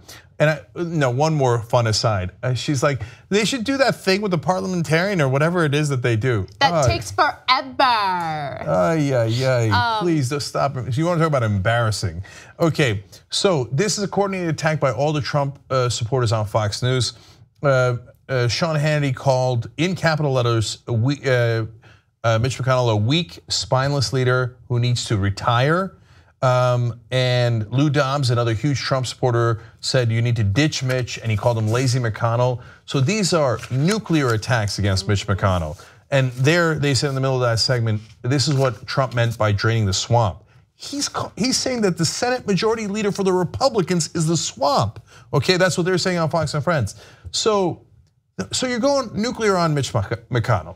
We discussed why that's a stupid idea. But here's my question. What's your end game? So I know you're angry and your ego's been touched and you're a child, but do you have any strategy? Okay, you nuke your own Senate majority leader. By the way, sometimes maybe you do need to do that. I'm not saying that that's an option you should never take. You want to break the back of the elite and the establishment? I'm right there with you, right? But then what do you do? What's your end game? Okay, we get rid of Mitch McConnell And then we have what? A bill that's has 87% popularity? No, you still have a bill that has 17% popularity. You still can't get the senators. If he was moving the chess pieces around, he's like, all right, look, let's target a weak Republican who voted the wrong way, and we'll knock him out in the next election. That'll send a signal to everyone else, and then that'll have reverberations to Mitch McConnell, et cetera. Well, that's smart strategy and it might work. Oh, let's take the Mitch McConnell, let's go, you're a tire, I hate you, you're lazy, you bum, you swamp. And then what? Also, I mean, I feel like we're forgetting what the whole purpose of the Senate and House of Representatives is. It isn't to be like a group of water boys for President Trump. It's meant to challenge his power, to check his power. And so if the president is pressuring lawmakers to pass legislation that isn't good for the American people, it is the responsibility of these lawmakers to fight back and to say, no, this isn't good for my constituents. I'm not gonna go ahead and pass this legislation. That's what Congress is supposed to do. So finally, look, there's a lot of different votes on a lot of different versions of this, and McCain, of course, at the end voted no, but the two senators that were most adamantly no on all these different proposals were Lisa Murkowski and Susan Collins. They're both Republican senators, and they voted no on these proposals. So what do you do about that? Well, or why did they do that? Was it because they're lazy? No, they showed up, they deliberated, and they voted no. Was it because they overpromised? Well, they didn't promise to kill Obamacare. It depend, and by the way, in the times that Murkowski intimated that, and you should hold her accountable for that. I understand that, right? But at the end of the day, they voted no, not because they were incompetent or didn't know what they were doing. They voted no because they don't agree. They don't agree with the bill. They think it would take away insurance from at least 20 million people, and it would lead to higher rates. And yes, they would probably lose their seats, but also millions of people in their states could get affected. So they don't agree. That's your number one problem. You can't just say, oh, Congress, why don't you just agree? But that's not a solution. These guys they just don't have the intellect for the job. So, and thank God for that. If they were smart, they might be able to figure out how to pass a disastrous healthcare bill that would hurt all of us, but would greatly help their donors. But luckily, they're too dumb to figure it out. All right. All right, let's take a quick break here. When we come back, amazing stories, including who are better coders? We were told recently that it was men. Is that true? Well, there is a study. So there is an actual answer, and it is a really interesting answer, and it is what it is. You can't change it. So we'll give you that answer in a little bit. And also on the who dislikes or does not want gays to have rights more in America. Is it the big scary Muslims or evangelicals? Again, it's a study, so there's nothing you could do about it. We'll have the results for you. There's nothing you can do about it. It is what it is. If we don't like the answer, hey, it's Muslims, it's men are great coders. There's nothing we can do about it, but we'll find out together when we come back.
Hey guys, back on the Young Turks. Cenk Uygur, Kim Horcher, everybody. What? What is this? Star of Nerd Alert and a Kasparian, obviously. Our members of the day are Gary Proctor and Maria Silva. Today in the postgame, we'll discuss a little bit about the funding that we got and give you guys a little bit more sense of what we're going to do with it. So tytnetwork.com/join to to get the post games. And tonight we got old school. Mark Thompson's in for that. That should be fun. So everybody check that out as well. Now let me read a couple of quick tweets. Jess, it's just me. I talk too fast. I know for sure Cenk Uygur has that figure ready, just itching to press that button. Ladies and gentlemen, we got about Manafort. Okay, but hold, not yet. Joseph Hughes 4 says it's a nice switch to see the MAGA crowd calling a white Southern GOP male lazy. That's a great point. I didn't think of it that way. That's a good point. Finally, the Mad Lib says, McConnell, nobody knew that Trump could be so complicated. That's funny. Okay, unfortunately, what is not funny is the next update I have for you guys, so let me go ahead and tell you that. We have a new update in breaking news. North Korea has threatened Guam again, but very specifically. They say that on their state television, which of course run by the government, that they're going to launch 4 intermediate range missiles at Guam. They say that they are going to present that plan, and Kim Jong-un will make the decision on whether to execute it. But they are very, very specific. They say the Hwasong-12 rockets, that's the name of the rocket, not that there will be 12 rockets, will be launched by the Korean People's Army, will cross the sky above Shimane, Hiroshima, Koichi prefectures of Japan, and will land in Guam. They say they will fly 3,356.7 kilometers for 1,065 seconds. I'm being serious. This is their press release. And hit the waters 30 to 40 kilometers away from Guam. So that is the plan that they're saying that for their line of attack against Guam, and they are saying that they will be doing it in mid-August. I have never seen anyone declare this specific plan of attack against another country and announce it publicly. Now, again, they huff and they puff and they've been doing this a long time, and they usually do not actually attack people. They launch test missiles all the time. But we have an extraordinary showdown here, and I'm been telling you guys this is very real, because we have 2 incredibly unpredictable, unintelligent leaders in Kim Jong-un in North Korea and Donald Trump in the US. And they both have incredibly fragile egos, and they keep threatening one another. Trump said that he will bring fire and fury like no one has ever seen before, indicating that he might use nukes. Then today, this morning, he said, yes, well, in tweets, he referred to how we have nukes, they've been updated, modernized, and they're ready to go. So it is very clear that he's threatening nuclear war against North Korea. North Korea, in return, said they would hit Guam, and then today, this update is, here's exactly how and when we're gonna hit Guam. So, unless there are cooler heads, and I don't know that any exist in the Trump administration or the Jong-un administration, the world could be in a world of trouble here. Lindsey Graham, Republican senator from South Carolina, on TV said today, if they come anywhere near Guam, which is, this part is normal. If you attack us, of course we'll attack you back. Not necessarily with nukes, that's not the right way to do it. But he said if they come anywhere near Guam, we will launch. So again, not necessarily nukes, but Trump is saying, yes, nukes. So this will be, if this goes forward, and apparently we're on the clock, mid-August is not that far, it's about a week away. We might have nuclear weapons used again on Earth. There is no winning in nuclear war. There's only losers in a nuclear war, and millions of lives are on the line. This is exactly what we were afraid of if Donald Trump got elected. And right now, he's blundered his way right into the middle of a conflict like we've never seen before. So let's hope to God that it somehow cools down. But right now, it looks like a worldwide disaster. Okay, that was breaking news. Now Kim's gonna give us the rest of the news from this hour. Oh boy, starting on a great note. I can think of no one better to lead the Young Turks than Cenk and Anna, but for some reason I'm gonna do it now. Let's do it. Recently, we've been discussing important issues like, can women actually succeed in technology? Can they code? Well, instead of turning to pseudoscience and vague ideas of what a meritocracy is, let's turn to some actual coders. There was research done on GitHub, which is a massive collective of programmers and coders working together in an open source community together to see, so one group of researchers went to see if women were discriminated against in coding. The researchers found that code written by women was approved at a higher rate, 78.6%, than code written by men. This is when they were doing certain things called pull requests, which is when you work with different coders, perhaps you know them, perhaps you don't, to collaborate on a project. So when the woman coders were not identified as being gendered, they generally had their requests pulled more. And when they were identified as women, a little bit less. I think we have a chart for this. Yeah, so this came from PeerJ Computer Science. It shows acceptance rates. The orange one is women. The purple one is men for their code, or their code written by them being accepted by people running different programs. And then we also have another chart. So this is acceptance rate by gender and perceived gender with 95% Klopper-Pearson confidence intervals for insiders and outsiders. Insiders and outsiders indicate whether or not someone knows the coders or not, or just taking cold requests from other people they don't know, and whether or not they were identified or not. So in this, out of over 4 million people on GitHub, they gendered ID'd 1,426,127, that's 35% of them, and that was used to conduct this research. So overall, women's poll rates were very high. Okay, so let's start to break this down. I love this because this is real. It's not an experiment. It was based on actual pull requests on GitHub, and it is an enormous amount of data because there was 3 million pull requests. So this is people actually taking action on something they deeply care about, a project that they're working on. So they want results. So we know based on this overwhelming data in this particular example here, when they look back at it, and remember, they didn't look, it was not an experiment, they looked back at it to see what human beings actually did. So when they see that it's a woman, they accept the code a little less. They request that code less. Yeah, so the women write the code, they say, okay, a little less, but it's not a huge number. It's not a huge difference, but a little less. But when they don't know that it's a woman, it's gender neutral. But in fact, then you could look at to see men and women. Women do, as Kim explained, about 4 points better, 78.6 to 74.6. So I think that has a number of ramifications. Obviously, James Damore, who worked at Google, recently came out with a memo saying that women are not necessarily biologically equipped to work in the tech field in the same way that men are. And one of the issues that I had with that when we discussed it on the show yesterday was he would make these huge generalizations, and he would at best have one study to back it up. And I said, wait a minute. I think it's an interesting conversation, and we should have that conversation.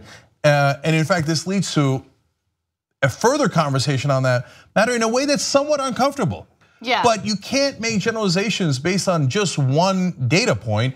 And if you're good at tech, you should probably know that. And to be fair, this is only one look as well. I would want this study to no end. But at least there was 3 million pull requests here, so it's pretty significant. Right, and even the student researchers who looked into this were shocked at the results because they were actually expecting the opposite outcome, right? And so it is an amazing bit of research looking into the biases that we might all have, right? Because I don't think that their peers looked at the coding and thought, oh, I just don't want it if it's a woman. I don't think that it's something that they explicitly say out loud. I think it's an internal bias that they're maybe unaware of. And I think that it also has a lot to do with social conditioning, right? The way that mass media portrays women in STEM jobs. and how this idea that they're not equipped is perpetuated over and over again.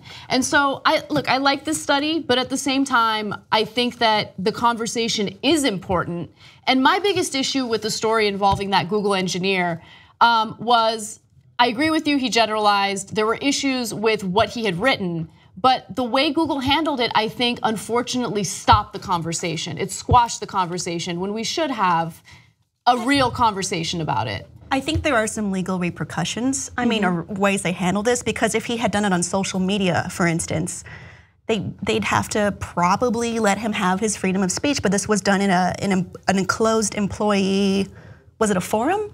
Yeah, it's like an internal forum type thing. And when we're looking at that, it is up to them to govern this as they see fit. He isn't really protected in any way. And I was reading about different peer reviews for getting raises and promotions within Google, and knowing that that is there as a bias is kind of creating an unfair work environment, or at least a hostile work environment. So to that point, Susan Wojcicki just wrote an article about this in Fortune, and she's the CEO of YouTube, obviously a big part of Google, and it's actually out of her garage or her house that they started Google. She's one of the first employees there, so obviously incredibly successful in the tech field. And she said, look, I've had these biases directed at me endlessly throughout my whole career. That's fine, I made it anyway, right? But it's not fine because I have to protect all the people who now will have to face the same stereotypes, the same biases.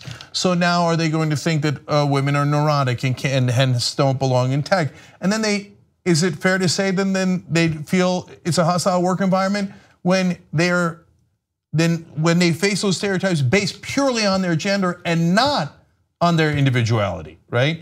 And even if that's not what DeMaurier intended, that is certainly a lot of what people got out of this. And she made a similar point that I did in the video yesterday, which is, she said, look, if you put anybody else and said, well, blacks have lower ability to code, or people who are gay have lower ability, or Hispanic, well, of course it would be unacceptable, right? And so just because you're saying it's women doesn't make it any more acceptable. And look, I think that women who are working at Google right now, or women who are working in coding jobs or in Silicon Valley who are experiencing this type of sexism firsthand, I know how difficult it is. And look, the onus is not on you. I definitely understand that. But I love the women who are fighting back, and they're not being intimidated by these ridiculous generalizations and the insults that are being thrown their way. Like, keep fighting, and the reason why I say that is because, let's keep it real, even this work environment has changed considerably in the last 10 years. You know what I'm saying? I was definitely not happy when I wasn't on the first hour, when I didn't get to cover the political news, and I fucking fought for that, And the reason why I'm bringing that up is because every woman in every industry experiences the same shit. And my argument is, don't let these guys who like to make generalizations about you and who like to judge you discourage you from doing what you want to do. You know what I'm saying? Because another part of this that I think I'm frustrated by is, I think people who are commenting on it are overly victimizing the women in these work environments, acting as if we're all weak and we can't handle a little bit of criticism, and that gets under my skin too. But it's not a matter of handling criticism, Anna. It's about prejudging them. And so, look, you bring that up. I don't agree with you, and so it had nothing to do with whether you were capable to be in the first hour, and only on the Young Turks would you have this conversation in public, out in the open. John had been practicing to do the first hour and had done it over and over again. That's why he got a shot at it. So we disagree on that, and that's okay. And it doesn't matter, because at the end we have plenty of women who are represented on air, etc. But by the way, I always admit to this, which is that, look, when we first started hiring here, I hired a lot of people that I knew, and I knew more guys. And so that is exactly what's wrong. It was not bad intent. But so the reason that you fight for diversity is because people do hire people they know. And if they're only hiring from a certain subset, whether it's whites or or depending on the situation, it might be a different religion or gender, etc. That's why you have these conversations that are sometimes uncomfortable so that we can get to a better place. Now, back to GitHub. Look, this study is not the end all be all too, because it is already looking at women who are coders. And so there's the issue of self-selection here. So I understand that. That's why I said in the studies related that Demore quoted, and this one, you've got to study it a hell of a lot better than that before you start making generalizations about men or women. And then finally, so according to this data, and if you just took, hey, who's the better coders? Meritocracy, right? Right wing always says meritocracy. Of course, we believe in meritocracy too. We believe that you should just judge people based on their individual success. And hence, based on these results, if you said, hey, meritocracy, just hire women because they're better coders. It's the data. The data shows they're better coders, right? Well, that would be stupid because first of all, it's a 4-point difference. And if you have a random guy and a random woman who are applying for the job, that 4-point difference does not apply to those two individuals. They're individuals. So give everyone the same shot. Give them equality of opportunity. Don't judge them based on stereotypes and then judge them as individuals. So we're not looking for women or minorities, etc., to have some sort of advantage. What we're saying is historically they've been at a disadvantage and partly because of the stereotypes. So let's just level the playing field so they have equality of opportunity. And now that we know men are not as good at coders as women, men should have equality of opportunity too. Don't discriminate against men just because they're not good coders.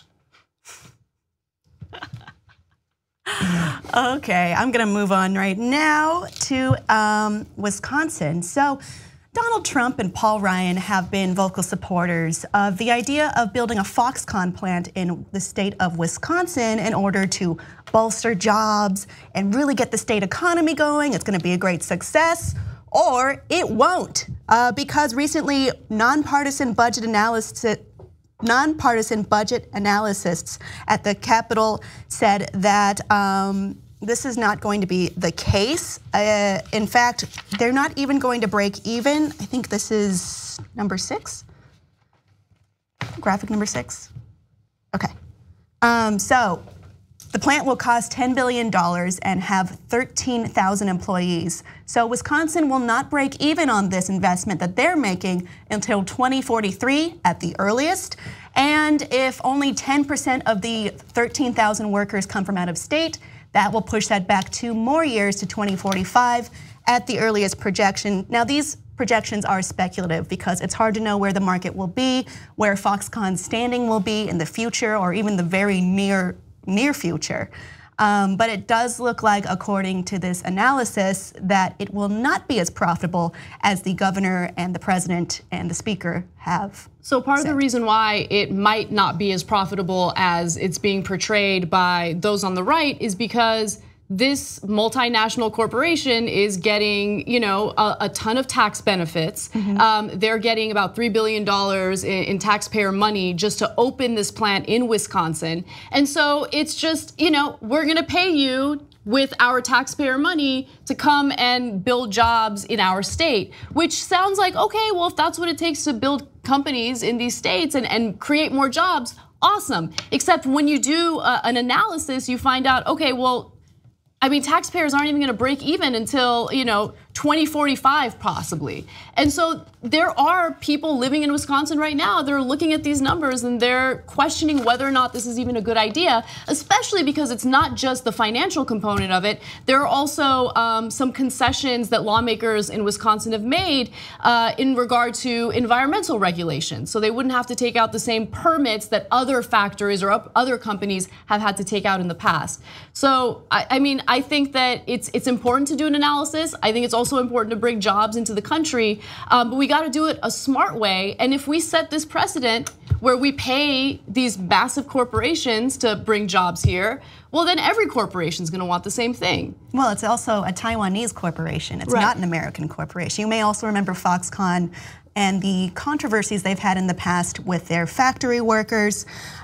So we do have a chart on Wisconsin's payments to Foxconn in order to make this happen. It'll only be $2 million in the upcoming future, but then it'll balloon by several hundreds of millions after that. After seeing the numbers, Representative David Crowley said, there's no way I can currently support this. I don't see the light at the end of the tunnel when you talk about what we're giving Foxconn. This is a lot of money that technically my grandkids might be paying toward. So now let me give more context. There is nothing that says that the plant can't leave. So they can take all of the tax advantages and then go, see you, wouldn't want to be you. And why do you, to Anna's point about the environmental regulation, why do you need to make exceptions for polluting the rivers for Foxconn unless they're planning to pollute the rivers?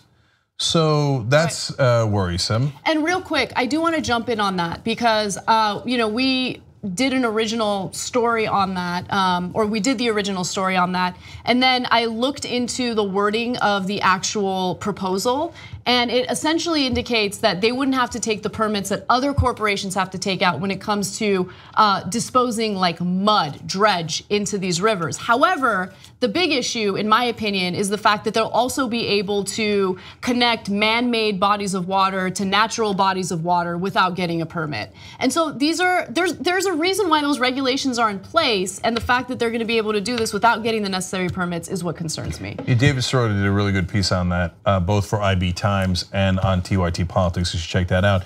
And then, but like the overall idea is the one that bothers me the most. Companies win first and foremost. So they get the exemptions on the regulations on their drudge and all that. They get giant tax breaks. Yes, they hire some people, but those people, we don't get the benefits of that all the way till 2043, 2045, at least the tax benefits of it. So it's not just Republican 101, which it most certainly is, but it's elite 101, which is make sure you take care of corporations first and then hope that it trickles down to you.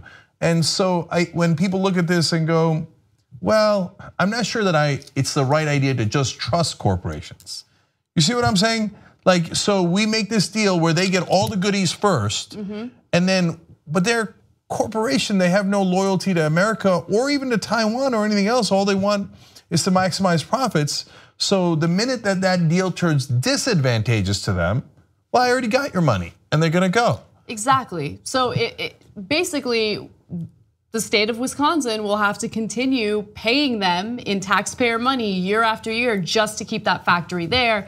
And now some residents in the state are realizing maybe that's not such a good idea. Yeah, I mean these projections are only based on if they follow it exactly. Yeah. And even then, that's 25 years. That's ridiculous. And then it's just like, well, this is best case scenario. It won't be, or it wouldn't be the scenario that actually would pander out probably. Oh yeah, that's a great point by Kim, which is this is if things work out. Best case scenario, yeah. Imagine if things don't work out. And so look, we all want jobs. I also don't want a race to the bottom where every state says, oh yeah, Foxconn, I'll give you a $4 billion tax break, and then you don't have to, it won't pay out for Mississippi until 2065.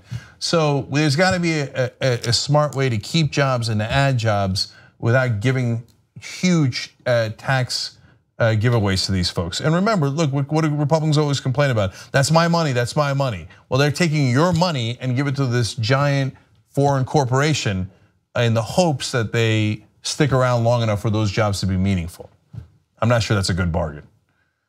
Okay, we got to take a break here, guys. When we come back, who discriminates against gays more, Muslims or evangelicals? Find out. They're gonna Google it.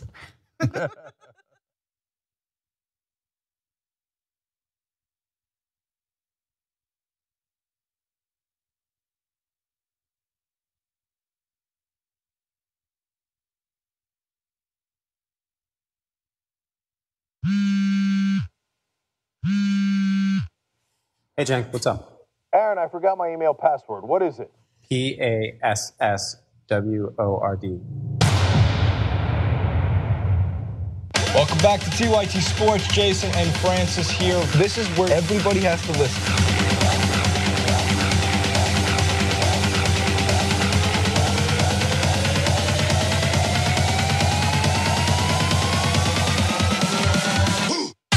Welcome to TYT Sports, everybody. I am your host, Francis Maxwell. Jason here. Welcome to TYT Sports. Turks and Jerks, TYT Sports. Steph Curry signed with Under Armour.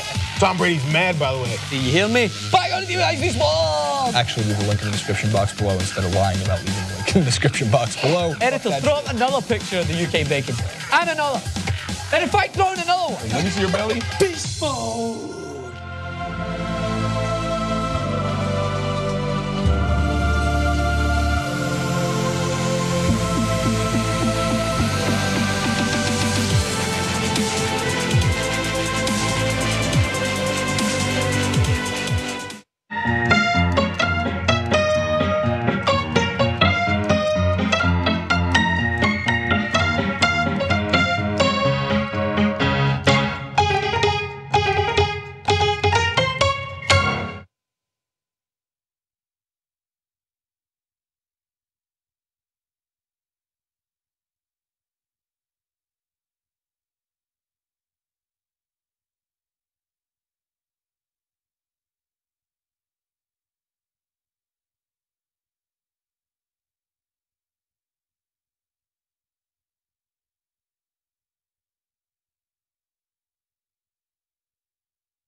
Back on the Young Turks, Cenk, Kim, and Anna with you guys.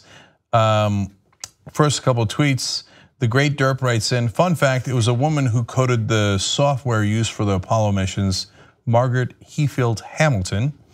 On the Wisconsin story, your mama writes in, more corporate welfare. Sadly, no matter what political persuasion you follow, this is commonplace in America. And James Rule says, are they calculating the healthcare costs from the environmental damage? Missed days, early death, chronic illnesses, it adds up. Another terrific point. No, they are not counting that. And to be fair to the Democrats in that case, it is the Republican governor, Scott Walker, who's pushing forward.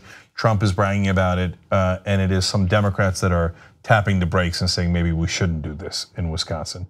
Okay, I forgot to tell you guys something that I'm really excited about. Tomorrow at 11:30 a.m. Eastern, 11:30 a.m. Eastern, I am going to do one of the interviews that I am most excited about. Arian Foster is going to be on the show.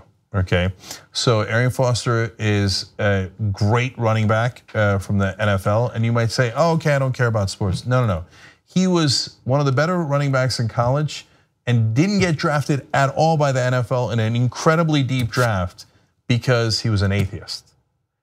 So it's an amazing story. He made it into the NFL anyway and became the top running back in the league. So Arian Foster on the program tomorrow. Members get it live. Okay, so if you're a member, watch it live at 11:30 a.m. Eastern tomorrow. tytnetwork.com/join to become a member. You'll get old school in the post game tonight, etc. But if you're not, of course, we will put it up later on TYT interviews and maybe some clips on TYT Sports as well. All right, what's next, Kim? All right, well, United Airlines is in trouble again after a family from Texas says their dog died while in the cargo hold of a plane that was delayed for 2 hours. The dog is named Lulu. Oh. Yeah, Lulu was a 5-year-old Cavalier King Charles Spaniel and was cleared by a veterinarian to fly days before that Lulu was boarded on the plane. And the family doesn't know what's going on so far. United has responded with a statement. We are so sorry to learn of Lulu's passing and have reached out to our customer to offer our condolences and assistance. We are deeply upset anytime an animal suffers an injury, this injury being death, while traveling with us, and especially grieved in the rare instance where one passes away. We are conducting a thorough review of this incident. Interestingly, since 2012, 1/3 of all animal deaths on US carriers occurred on United Airlines. I looked it up. There were 136 animal deaths on US planes during that time. 53 were attributed to United Airlines. That's insane. Wow. They say on the rare occurrence. Now, that is rare given the number of flights there is, but apparently a little less rare if it's on United. So look, there are different airlines that have different issues for different reasons. So for example, there's a great book about why Korean Airlines crashed more in the past, not today. And it turned out that the co-pilots, because of cultural reasons, were too polite. So even if they were about to run into a mountain, they would not tell the pilot, hey, watch out, we're about to die. They thought it was too rude, and so they would crash in the mountain and everyone would die. What? Which seems a little ruder. No. Okay, so that's a real story, it's amazing. Now again, that didn't happen that frequently, but it happened more frequently on Korean Air in the past. They've now corrected for it. So there's some chance that United is doing something a little wrong. Right. In this particular case, they say, well, the air conditioning had gone out in the main cabin. Imagine what it was like for the dog. Jeez. In the cargo hold. In the cargo hold. So that's very likely what happened, but they'll have to investigate, find out for sure. What I never understand is, first of all, why do they board people on the plane when they know, or before they've checked to make sure that we're not gonna be stuck on a tarmac for a couple hours before the flight happens? Or why don't you make sure that when we land, we're not gonna have to stay on the tarmac for several hours? Because I feel like it's a common thing. There's been multiple times where you're stuck on the tarmac for several hours, in addition to the amount of time you're stuck on the plane, and miraculously, the air conditioning always malfunctions when you're stuck on the tarmac. Yes. So there was a story that we didn't get to a couple weeks ago where people were literally stuck on the plane on the tarmac for over 5 hours, and people started throwing up because the air conditioning wasn't working. They weren't giving out food. The only thing that they would give out was water, and it's just ridiculous. One person actually called 911. They called 911. An ambulance showed up, but they said we can't take you off the plane. I don't get why it's so difficult to get the people off the plane, especially if you have several individuals throwing up. So I don't know, it's this weird, airline policy that I've never understood. I'm sure there might be a good reason for it, but it's not a good idea. Yeah, look, I feel bad for pet owners. Look, I have a pet too, but putting it on a plane is a little bit dangerous, right? It's because look, we don't know why they have all the issues that they do. And I have, of course, had a somewhat infamous fight with American Airlines, and where I thought they were acting irrationally. And by the way, I was proven right, because it turns out they did have a plane and were choosing not to bring it. So sometimes they're in a difficult spot and there's nothing they could do. And sometimes there is something they could do, they just don't want to do it. But if your pet is in the cargo hold, and then it becomes a little bit more a matter of urgency for you that, hey, we got to fix this thing. Otherwise, Lulu's gonna die. Well, I looked into it too. A lot of people online or organizations online seem to have an issue with placing animals in the cargo hold to begin with because they are living creatures. And there are different conditions down there. According to PETA, 300 animals have died in cargo holds in US planes since 2005, which I mean, it goes back to what you were saying of why this needless regulation? Why does this defy common sense even? Why are we going this route? What is the purpose? Does this help people? So look, I'm not saying that it's an easy issue because I don't want your pit bull sitting next to me. We're stuck on a plane. If we get stuck for 5 hours without air conditioning on a tarmac and your pit bull's breathing down my neck, I'm not that in favor of it. I'm gonna keep it real on that. On the other hand, if he's in the cargo hold, he's almost certainly gonna die without that air conditioning for 5 hours, and I don't want your dog to die. Right. So we don't have a great answer here. Politeness and what is right for health and being alive? Yes, and so it's a balance, and I get it. Being a dog owner, I love dogs, so it's sometimes I don't consider how other people feel about dogs because in my eyes, it's like, yeah, just let the dog on the plane. What's the big deal? Why does the dog have to be in the cargo hold? But you're right. I mean, some people might be allergic to pet dander, and it might be a health concern. So it's a delicate balancing act, but I think it's important for these airline companies to understand, like, there are living creatures in the cargo hold, take the proper precautions to make sure that there are safeguards in place. So we'll end on my favorite story about dogs on a plane. Mark Halperin, who's kind of an establishment writer, once tweeted there was a dog next to him in first class. It was such a cute dog, but he was like, how dare they basically allow this dog in first class? And everybody was like, you're right, that poor dog had to suffer with you sitting next to him. And he got so much hate on Twitter for it, which was well deserved. I think the dog had a bow tie.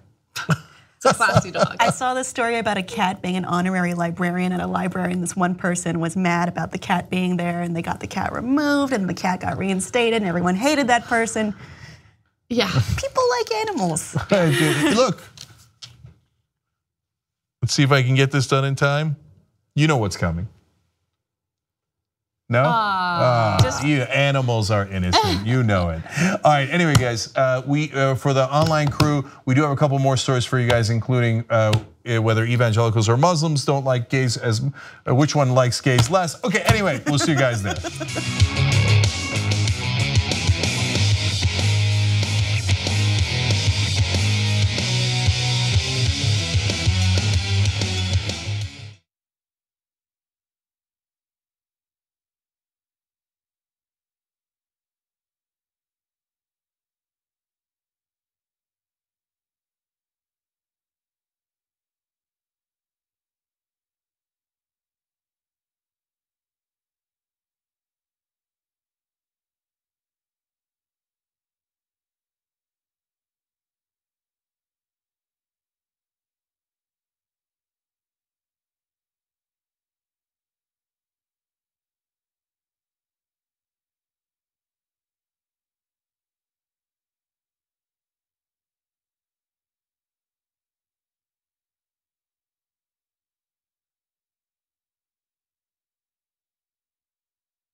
Turks, I hear that YouTube is having an issue, not us, but That's the benefit of membership, because I think you guys are the only ones watching this now, and you're watching it later. Anyway, Cenk, Kim, and Anna with you guys. Before I forget, everybody check out Nerd Alert, okay? YouTube.com/Nerd Alert. Okay, so Kim, what's next? All right, well, President Donald Trump loves to blame, quote, radical Islamic terrorists as being a threat to the LGBTQ community. But is that really the case? Some recent findings from the Pew Research Center have found that Muslims have become much more accepting of gay and lesbian people in the last 10 years than other faith groups. So if you check this out, US Muslims are at 52% acceptance in 2017. That's a gain of 25%. And that is significantly higher when you look lower on this chart. We have under Millennial, Gen X, Baby Boomer, Protestant. It's also at 52 at a change of 13. White Evangelical is way low at 34% acceptance, though that is up 11 points. And then we have White Mainline at 76%, Black Protestant at 50%. So lots of good news, bad news in here. So first piece of good news is that LGBT Americans are getting accepted by all groups more in the last 10 years. Now, it's not much of an increase for white evangelicals' acceptance of gays, but we're making progress at 11%. So let's just compare the two groups, because I hear that Muslims are incredibly scary. It turns out white Protestants say that only 34% of them say that homosexuality should be accepted, whereas 52% of Muslims do. That's a big difference. So Muslims in America accept LGBT members of our community much more so than white Protestants do. So now, of course there are caveats. First of all, it's American Muslims, and so it's not worldwide Muslims. So the people that are raging about the study, saying no, but you know what happens in the middle of Raqqa, Syria? Yeah, no, we know what happens. And so, but on the other hand, when Trump demagogues about what's going to happen in America, well, this is very relevant because these are the Muslims that are here. And then one more thing, it doesn't necessarily mean that white evangelicals are going to be more violent towards LGBT members. Although if you don't accept them, it does often correlate with violence. Not every one of them, not remotely, right? But higher percentages based on whether you accept or don't accept them. But it is possible that, of course, there's that cases like the Pulse shooting in Orlando where it was horrific violence and it was a Muslim who did it. So just giving you the full context for the story. But what would be great is if all Americans accepted all Americans, including gay Americans. That's right, and so whenever we have discussions about accepting refugees or immigration into the United States, the question that keeps getting brought up over and over again by some on the right is, should we pressure them to assimilate? Should we pressure them to accept American values? And my response to that is usually, how do you define American values, right? Because conservatives will think their values are American values, progressives will think their values are American values, but you can look at polls to see how Americans feel about specific issues, and one of those specific issues is gay tolerance. And so we know the majority of Americans are in favor of gay rights, and we've made great strides when it comes to tolerance for the LGBT community, but how come when we have that discussion, it's always about Mexicans or Muslims or refugees? It's never about evangelicals. Are evangelicals pressured to conform to American values or what the majority of Americans think? How come we never have that conversation? You know the answer. Well, they're white. Yeah. Yeah, well, look, so let's talk about two different angles to that. One is, because there was also a complaint, we're losing the culture wars, these liberals are taking over the culture. Well, okay, if that's true and a majority of America believes in liberal culture, according to your own logic, not our logic, your logic, you should conform. Yeah. Why aren't you assimilating to the majority mainstream culture in America, which is a liberal one?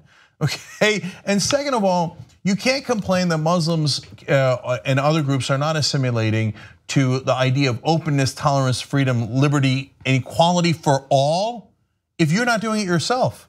So it turns out, according to this study, white Protestants, and all it does is poll them. It asks them, and they're the ones who say, no, I don't think gays should be equal. I don't accept them, right? So the number one problem we have, based on religious background, is that white Protestants won't conform to American values. Why won't you guys assimilate? Why do you stay in the middle of the country in your little caves and spew fear and hatred? Look, I'm using your logic, okay? In fact, I don't know if we should keep you in the country, because I hear that people who don't assimilate are dangerous and should not be allowed. Right. And you don't believe in equality for all. So that's a giant problem. That makes you kind of un-American. Right, and so look, that rhetoric is obviously problematic when it's directed toward the evangelical community. But I think it's an issue that they're unable to, see how problematic their language is when they force it upon other communities or other groups of people that they just happen to not like. So in fact, let's go to that, and that's why, of course, I say that when it's an extreme statement against Muslims, everybody takes it like, oh, that's totally normal. You make the same statement about evangelicals, they're like, how dare you? Based on what? No, you're the one who's not conforming. Anyway, so the reason I bring that up is that a different Pew survey found that 50% of white evangelicals think there's a great deal or fair amount of people who support extremism from Muslims in the US. No, it turns out there's a great deal or fair amount of white Protestants who support extremism. And I would argue that saying that gay people shouldn't have the same rights as every other American is an extreme position. Most of the country doesn't agree with you, and it is exactly the opposite of American principles. And more than half of white Protestants see Islam as a religion that encourages violence. So they're willing to discriminate. So if you do stereotypes about them, they will lose it. But doing stereotypes about other people, they're like, oh, that's, even though it's wrong, they feel is completely fine and commonplace. By the way, which religion is actually more violent? This is never going to solve as to who has committed more violence in history. That's a long and arduous debate that I think is actually pointless. It's almost certainly Christians with the Holocaust, let alone, first of all, on Holocaust alone, let alone all the other atrocities that have happened. But I'm telling you, that's a stupid, pointless exercise. So, but they'll say, no, there's a couple of bombs recently, so I'm gonna discount the tens of millions of people murdered in all the wars and Holocaust and everything else that's ever happened. Okay, anyway, but which religion is more intrinsically violent? Well, you can go to the text, and software engineer Tom Anderson recently did do that last year, and he did a fun little experiment, where he had a computer program analyze the words in the Bible and the Quran, the New Testament and the Old Testament. Well, some people might be surprised, but the Old Testament was the most violent by far. And even in my discussion with Sam Harris, he acknowledges there's no question the Old Testament is the most violent of all the religious texts. Now, that doesn't mean the people who follow the Old Testament are the most violent. That would be the kind of stupid assumptions that right-wingers make about certain religions, right? But in terms of which one is inherently more violent, well, it turns out now the New Testament is much better. You know what's better than the New Testament? The Quran. So the Quran, of those three texts, is has the least violent passages. The New Testament is second, and the Old Testament is by far the worst. Now, that doesn't mean people who believe in the New Testament are bad people or Old Testament. We're not as stupid as those other people. It just means the texts are pretty violent overall, and the Old Testament is the most violent, but that does not impugn the motivations and the actions of the people who call themselves Jews or Christians or Muslims. I wish that others could be as rational in understanding that. And if you're gonna say one text is more violent, you should actually be correct about that. And so if you're gonna go on a warpath against the Old Testament and New Testament, okay, at least you're more accurate about the text, but don't make assumptions about the people. What I did like about the data, though, this is on a different note, by analyzing it, I think you can come up with a few conclusions, which is there have been no negative changes in acceptance of gay Americans at all. They're all positive, which means we are moving in that way. However, the lowest were, as pointed out, the white evangelical group. The highest acceptance was people totally unaffiliated with religion. Yeah. I just think that's interesting. Right. I mean, I think that's unsurprising. But yeah, I like that you focused on the positives, because even within the evangelical community, you are seeing a little bit of progress. And I think it's because among younger evangelicals, there's a lot more acceptance and tolerance toward communities that are different from them. And that's good news, which is why whenever I get down about what's going on in the country, I just think about millennials and younger generations and how they don't believe in conventional wisdom for the most part. I'm obviously overgeneralizing, but they're more educated. They have more resources that they've taken advantage of, like the internet. They grew up with the internet, and I think that's made them smarter and more tolerant. So that's a good thing. Yeah, and if you're not religious, you don't have a reason to practice ancient hatreds. So it's in the text, and that's what's driving it. But we don't have to be controlled by those texts. And if you say your religion is more reformed, great, act like it. But better yet, get rid of all the religions and actually use logic and reason. And logically, there's no reason to discriminate against gays. It's hideous and un-American. That's a good button. Okay, last story is about Melania Trump. All right, we get to do the story. Melania Trump is pretty popular in her home country of Slovenia, but you better not call her an escort or you will find yourself in a lot of trouble. I personally think it's more hideous to knowingly marry a monster than to potentially have been an escort, but that's just me. Oh no, I don't have the graphics. Okay. So she has her own attorney in Slovenia who is pretty well known for appearing on CNN, on national television, and has worked on a national level even, by the name of, and I'm probably mispronouncing this, Pirk Musar? No one knows. Okay, I was hoping one of you would know. Who has talked a lot about fighting various legal battles for Melania back in Slovenia.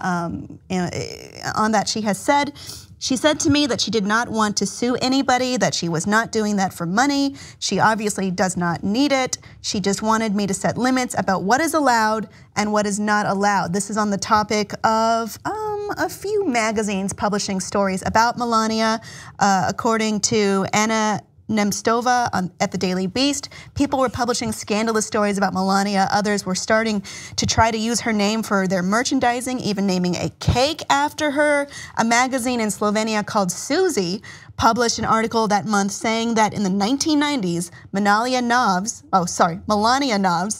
as she was then known, worked for a modeling agency run by Paolo Zampoli in New York that, quote, operated as an escort agency for wealthy clients. A few weeks later, Pirk Musar and her client filed a lawsuit against Suzy. And that's not the end of the lawsuits. In October of 2016, they filed a lawsuit against Tomasz Michalik in a court in that place. It accuses him of defamation, of making false and unverified statements against Melania. The case is still in the courts. And it doesn't necessarily need to be anything that is found scandalous or negative. In particular, photographer Matthew Atanian was Melania Nov's roommate in the Zeckendorf Towers on Union Square in New York City before Melania even met Trump. Atanian told the Daily Beast that Melania's lawyers banned him from publishing any photographs of young Melania. On that, he said, all I had was good wishes for her in the interviews. Then I get nasty letters from her lawyers threatening to sue me and bankrupt me if I publish any photos of her. This is not how you treat a friend. So yes, and there have also been people claiming to have been her boyfriend, and she says he was never my boyfriend. It's a lot of back and forth. Yeah. So fun times for Melania in Slovenia. So the interesting thing is, she aggressively went after a couple publications because they wrote about how she was allegedly an escort. And she says, no, I was never an escort. So she filed defamation lawsuits against them. One of those lawsuits was actually against the Daily Mail, who later retracted the story and issued an apology. But Suzy magazine in Slovenia refuses to retract the article. They're standing by it, and they're very defiant. And so that is an ongoing legal battle in that country. But look, I never believed those articles, and besides which, I don't care. I don't care if she was an escort. I don't care what she's done with her life. It's completely irrelevant. But the fact that Susie Magazine stands by it and they refuse to retract it is interesting, especially considering the fact that you have this insanely powerful woman who has a powerful lawyer going after you, and they're like, no. Yeah, look, it's impossible to determine anybody's motivations here because when it comes to the magazine, they could be just getting more attention, and maybe they view that as a net positive, and they'll settle at the end. Who knows? Or they think it's true and they don't want to get intimidated. But now remember, Donald Trump is unpopular in Slovenia because it's a much more liberal country.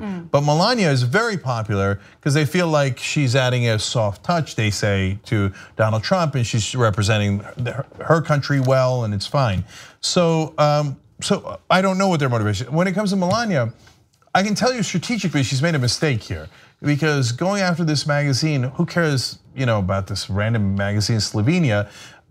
All it does is it puts that story about how she might have been an escort back in the news over and over and over again.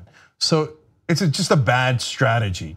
Now, I don't know why she's so defensive about former relationships. Even a friendship. Yeah, I mean, if you had a friendship or you had a relationship or you had boyfriends when some of the cases are when before she was 22. So what? It would be weird if you didn't have boyfriends before 22. It'd be weird if you didn't date anyone before Trump. Actually, what's super weird, it was dating Trump. I don't think it's about the fact that she dated people prior to Trump. Of course she did. I think the concern is that people will look to cash in by airing maybe some of her dirty laundry. I mean, think about it. There might have been people in her past that she confided in. They might know personal things about her that she doesn't want published out there. And so I get it. And look, I get what you're saying because the strategy does sound like a dumb one if you don't want this, sorry, there's a fly. There's a fly just flying all around our heads. Yeah. I get it. By suing and going after this rinky-dink publication in Slovenia, you're bringing more attention to it. But I can also say, having gone through similar defamatory claims against me, it's frustrating because people get to decide what your reputation is for you, and they get to defame you as much as they want, and you feel powerless against it. So it's a really difficult balancing act. And I'm not criticizing her at all. I completely understand why she would want to go after them, with a lawsuit. Yeah, and there's just no way of knowing, guys, because if she wasn't an escort, she'd be pissed and she would do this. If she was an escort, she'd want to cover it up and she might do this. But at the end, we all agree, who gives a shit? Yeah. Okay, so even if she was, so what? And come on, I guess maybe they think voters would care, and especially their voters, because your voters don't care about anything. Well, that's a good point. You can shoot someone on Fifth Avenue and they'll still support you. Right, but 81% of white evangelicals voted for Trump, and maybe they think they care on that issue. But in reality, it's your own personal life. Nobody should give a damn what you did with it, as long as you didn't hurt anyone else. Exactly. And even if you did, if it was under the contours of what you had agreed to, that's fine. All right, guys, we're out of time. So when we come back for the post game, we'll discuss a little bit of what we're going to do with the new resources and some of the potential fun things that we can bring to you guys. So tytnetwork.com/join to join us as a member of the Young Turks and get all the post games and old schools. And don't forget the Arian Foster interview at 11:30 a.m. Eastern tomorrow morning if you're a member. Bye-bye.